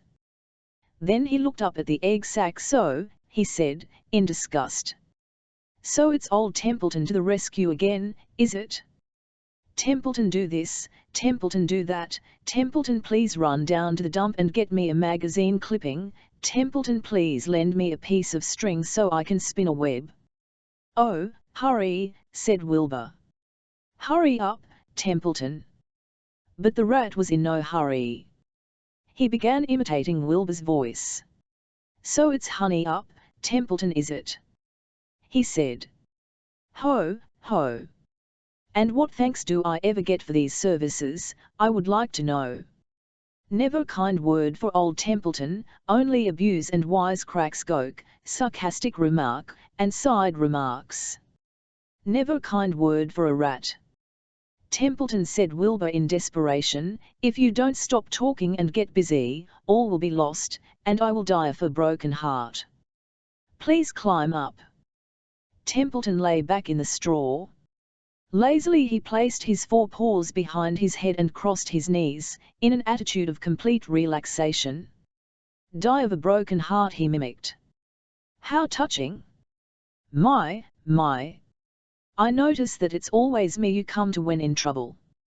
But I've never heard of anyone's heart breaking on my account." "Oh, no. Who cares anything about old Templeton?" "Get up," screamed Wilbur. "Stop acting like a spoiled child." Templeton grinned and lay still. "Made trip after trip to the dump?" he asked. "Why, it was old Templeton. Who saved Charlotte's life by scaring that arable boy away with a rotten goose egg? Bless my soul, I believe it was old Templeton. Who bit your tail and got you back on your feet this morning after you had fainted in front of the crowd? Old Templeton. Has it ever occurred to you that I'm sick of running errands and doing favors? What do you think I am, anyway, a rat of all work?" Wilbur was desperate. The people were coming. And the rat was failing him. Suddenly he remembered Templeton's fondness for food. "Templeton," he said, "I will make you a solemn promise. Get Charlotte's egg sack for me, and from now on I will let you eat first, when Lurvy slops me. I will let you have your choice of everything in the trough and I won't touch a thing until you're through." The rat sat up. "You mean that?" he said. "I promise. I cross my heart." "All right, it's a deal," said the rat. He walked to the wall and started to climb. His stomach was still swollen from last night's gorge. Groaning and complaining, he pulled himself slowly to the ceiling. He crept along till he reached the egg sack. Charlotte moved aside for him. She was dying, but she still had strength enough to move a little. Then Templeton bared his long ugly teeth and began snipping the threads that fastened the sack to the ceiling. Wilbur watched from below. "Use extreme care," he said. "I don't want a single one of those eggs harmed." "This stuff sticks in my mouth," complained the rat. "LTTH worse than caramel candy." But Templeton worked away at the job, and managed to cut the sack adrift and carry it to the ground, where he dropped it in front of Wilbur. Wilbur heaved a great sigh of relief. "Thank you, Templeton," he said. "I will never forget this as long as I live." "Neither will I," said the rat, picking his teeth. "I feel as though I'd eaten a spool of thread. Well, home we go." Templeton crept into the crate and buried himself in the straw. He got out of sight just in time. Lurvy and John Arable and Mr. Zuckerman came along at that moment, followed by Mrs. Arable and Mrs. Zuckerman and Avery and Fern. Wilbur had already decided how he would canny the egg sack. There was only one way possible. He carefully took the little bundle in his mouth and held it there on top of his tongue. He remembered what Charlotte had told him, that the sack was waterproof and strong. It felt funny on his tongue and made him drool a bit. And of course he couldn't say anything. But as he was being shoved into the crate, he looked up at Charlotte and gave her a wink. She knew he was saying goodbye in the only way he could. and she knew her children were safe. "Goodbye," she whispered. Then she summoned all her strength and waved one of her front legs at him. She never moved again. Next day, as the Ferris wheel was being taken apart and the race horses were being loaded into vans and the entertainers were packing up their belongings and driving away in their trailers, Charlotte died. The fairgrounds were soon deserted. The sheds and buildings were empty and forlorn. The infield was littered with bottles and trash. Nobody, of the hundreds of people that had visited the fair, knew that a grey spider had played the most important part of all. No one was with her when she died. Chapter 22 A warm wind. And so Wilbur came home to his beloved manure pile in the barn cellar. His was a strange homecoming. Around his neck he wore a Medal of Honor, in his mouth he held a sack of spider's eggs. There is no place like home, Wilbur thought, as he placed Charlotte's 514 unborn children carefully in a safe corner. The barn smelled good. His friends the sheep and the geese were glad to see him back. The geese gave him a noisy welcome. Congratulations, they cried. Nice work. Mr. Zuckerman took the medal from Wilbur's neck and hung it on a nail over the pigpen, where visitors could examine it. Wilbur himself could look at it whenever he wanted to. In the days that followed, he was very happy. He grew to a great size. He no longer worried about being killed, for he knew that Mr. Zuckerman would keep him as long as he lived. Wilbur often thought of Charlotte. A few strands of her old web still hung in the doorway. Every day Wilbur would stand and look at the empty web, and a lump would come to his throat. No one had ever had such a friend, so affectionate, so loyal, and so skillful. The autumn days grew shorter. Lurvy brought the squashes and pumpkins in from the garden and piled them on the barn floor, where they wouldn't get nipped on frosty nights. The maples and birches turned bright colors and the wind shook them and they dropped their leaves one by one to the ground. Under the wild apple trees in the pasture, the red little apples lay thick on the ground, and the sheep gnawed them and the geese gnawed them and foxes came in the night and sniffed them. One evening, just before Christmas, snow began falling. It covered house and barn and fields and woods. Wilbur had never seen snow before. When morning came he went out and plowed the drifts in his yard, for the fun of it. Fern and Avery arrived, dragging a sled. They coasted down the lane and out onto the frozen pond in the pasture. Coasting is the most fun there is, said Avery. The most fun there is, retorted Fern, is when the Ferris wheel stops and Hemi and I are in the top car and Henry makes the car swing and we can see everything for miles and miles and miles. Goodness, are you still thinking about that 01 Ferris wheel, said Avery in disgust. The fair was weeks and weeks ago. I think about it all the time, said Fern, picking snow from her ear. After Christmas the thermometer dropped to 10 below zero. Cold settled on the world. The pasture was bleak and frozen. The cows stayed in the barn all the time now, except on sunny mornings when they went out and stood in the barnyard in the lee-off straw pile. The sheep stayed near the bam, too, for protection.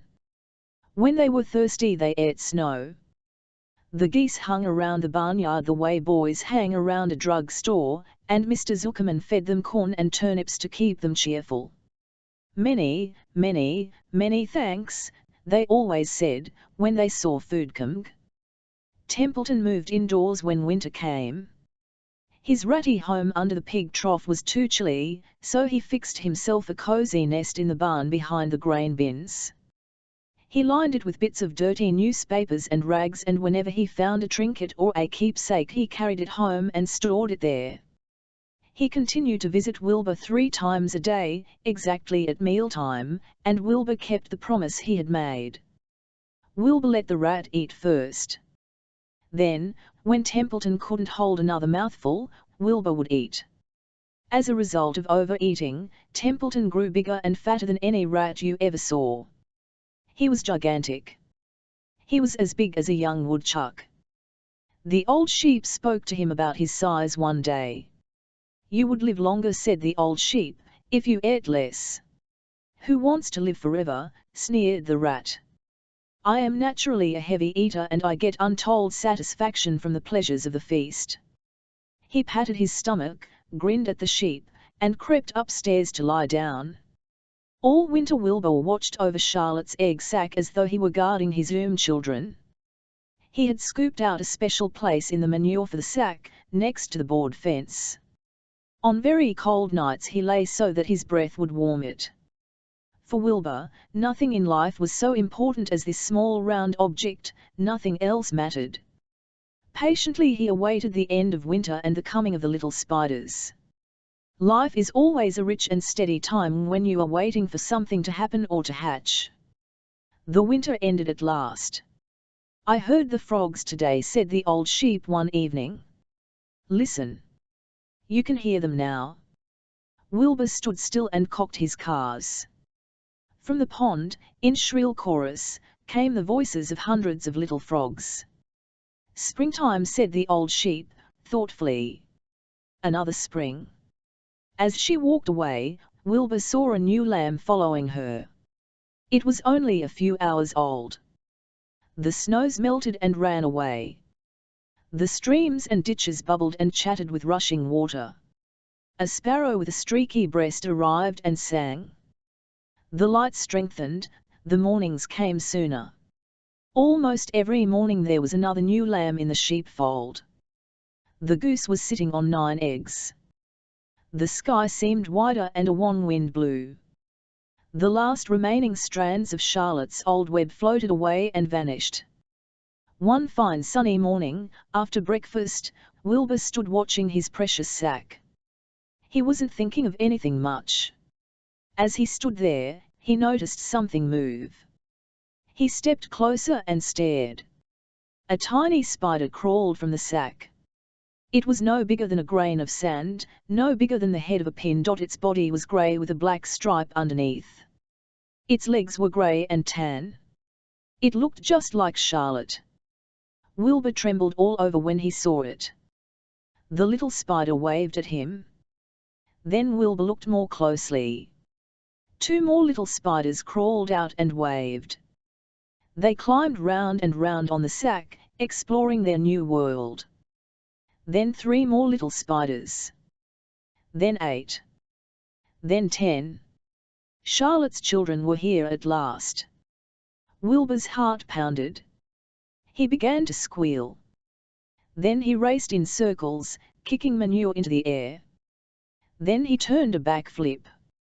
Then he planted his front feet and came to a stop in front of Charlotte's children. "Hello, there," he said. The first spider said hello, but its voice was so small Wilbur couldn't hear it. "I am an old friend of your mother's," said Wilbur. "I'm glad to see you. Are you all right? Is everything all right?" The little spiders waved their forelegs at him. Wilbur could see by the way they acted that they were glad to see him. "Is there anything I can get you? Is there anything you need?" The young spiders just waved. For several days and several nights they crawled here and there, up and down, around and about, waving at Wilbur, trailing tiny draglines behind them, and exploring their home. There were dozens and dozens of them. Wilbur couldn't count them, but he knew that he had a great many new friends. They grew quite rapidly. Soon each was as big as a BB shot. They made tiny webs near the sack. Then came a quiet morning when Mr. Zuckerman opened a door on the north side. A wan draft of rising air blew softly through the barn cellar. The air smelled of the damp earth, of the spruce woods, of the sweet springtime. The baby spiders felt the warm updraft. One spider climbed to the top of the fence. Then it did something that came as a great surprise to Wilbur. The spider stood on its head, pointed its spinnerets in the air, and let loose a cloud of fine silk. The silk formed a balloon. As Wilbur watched, the spider let go off fence and rose into the air.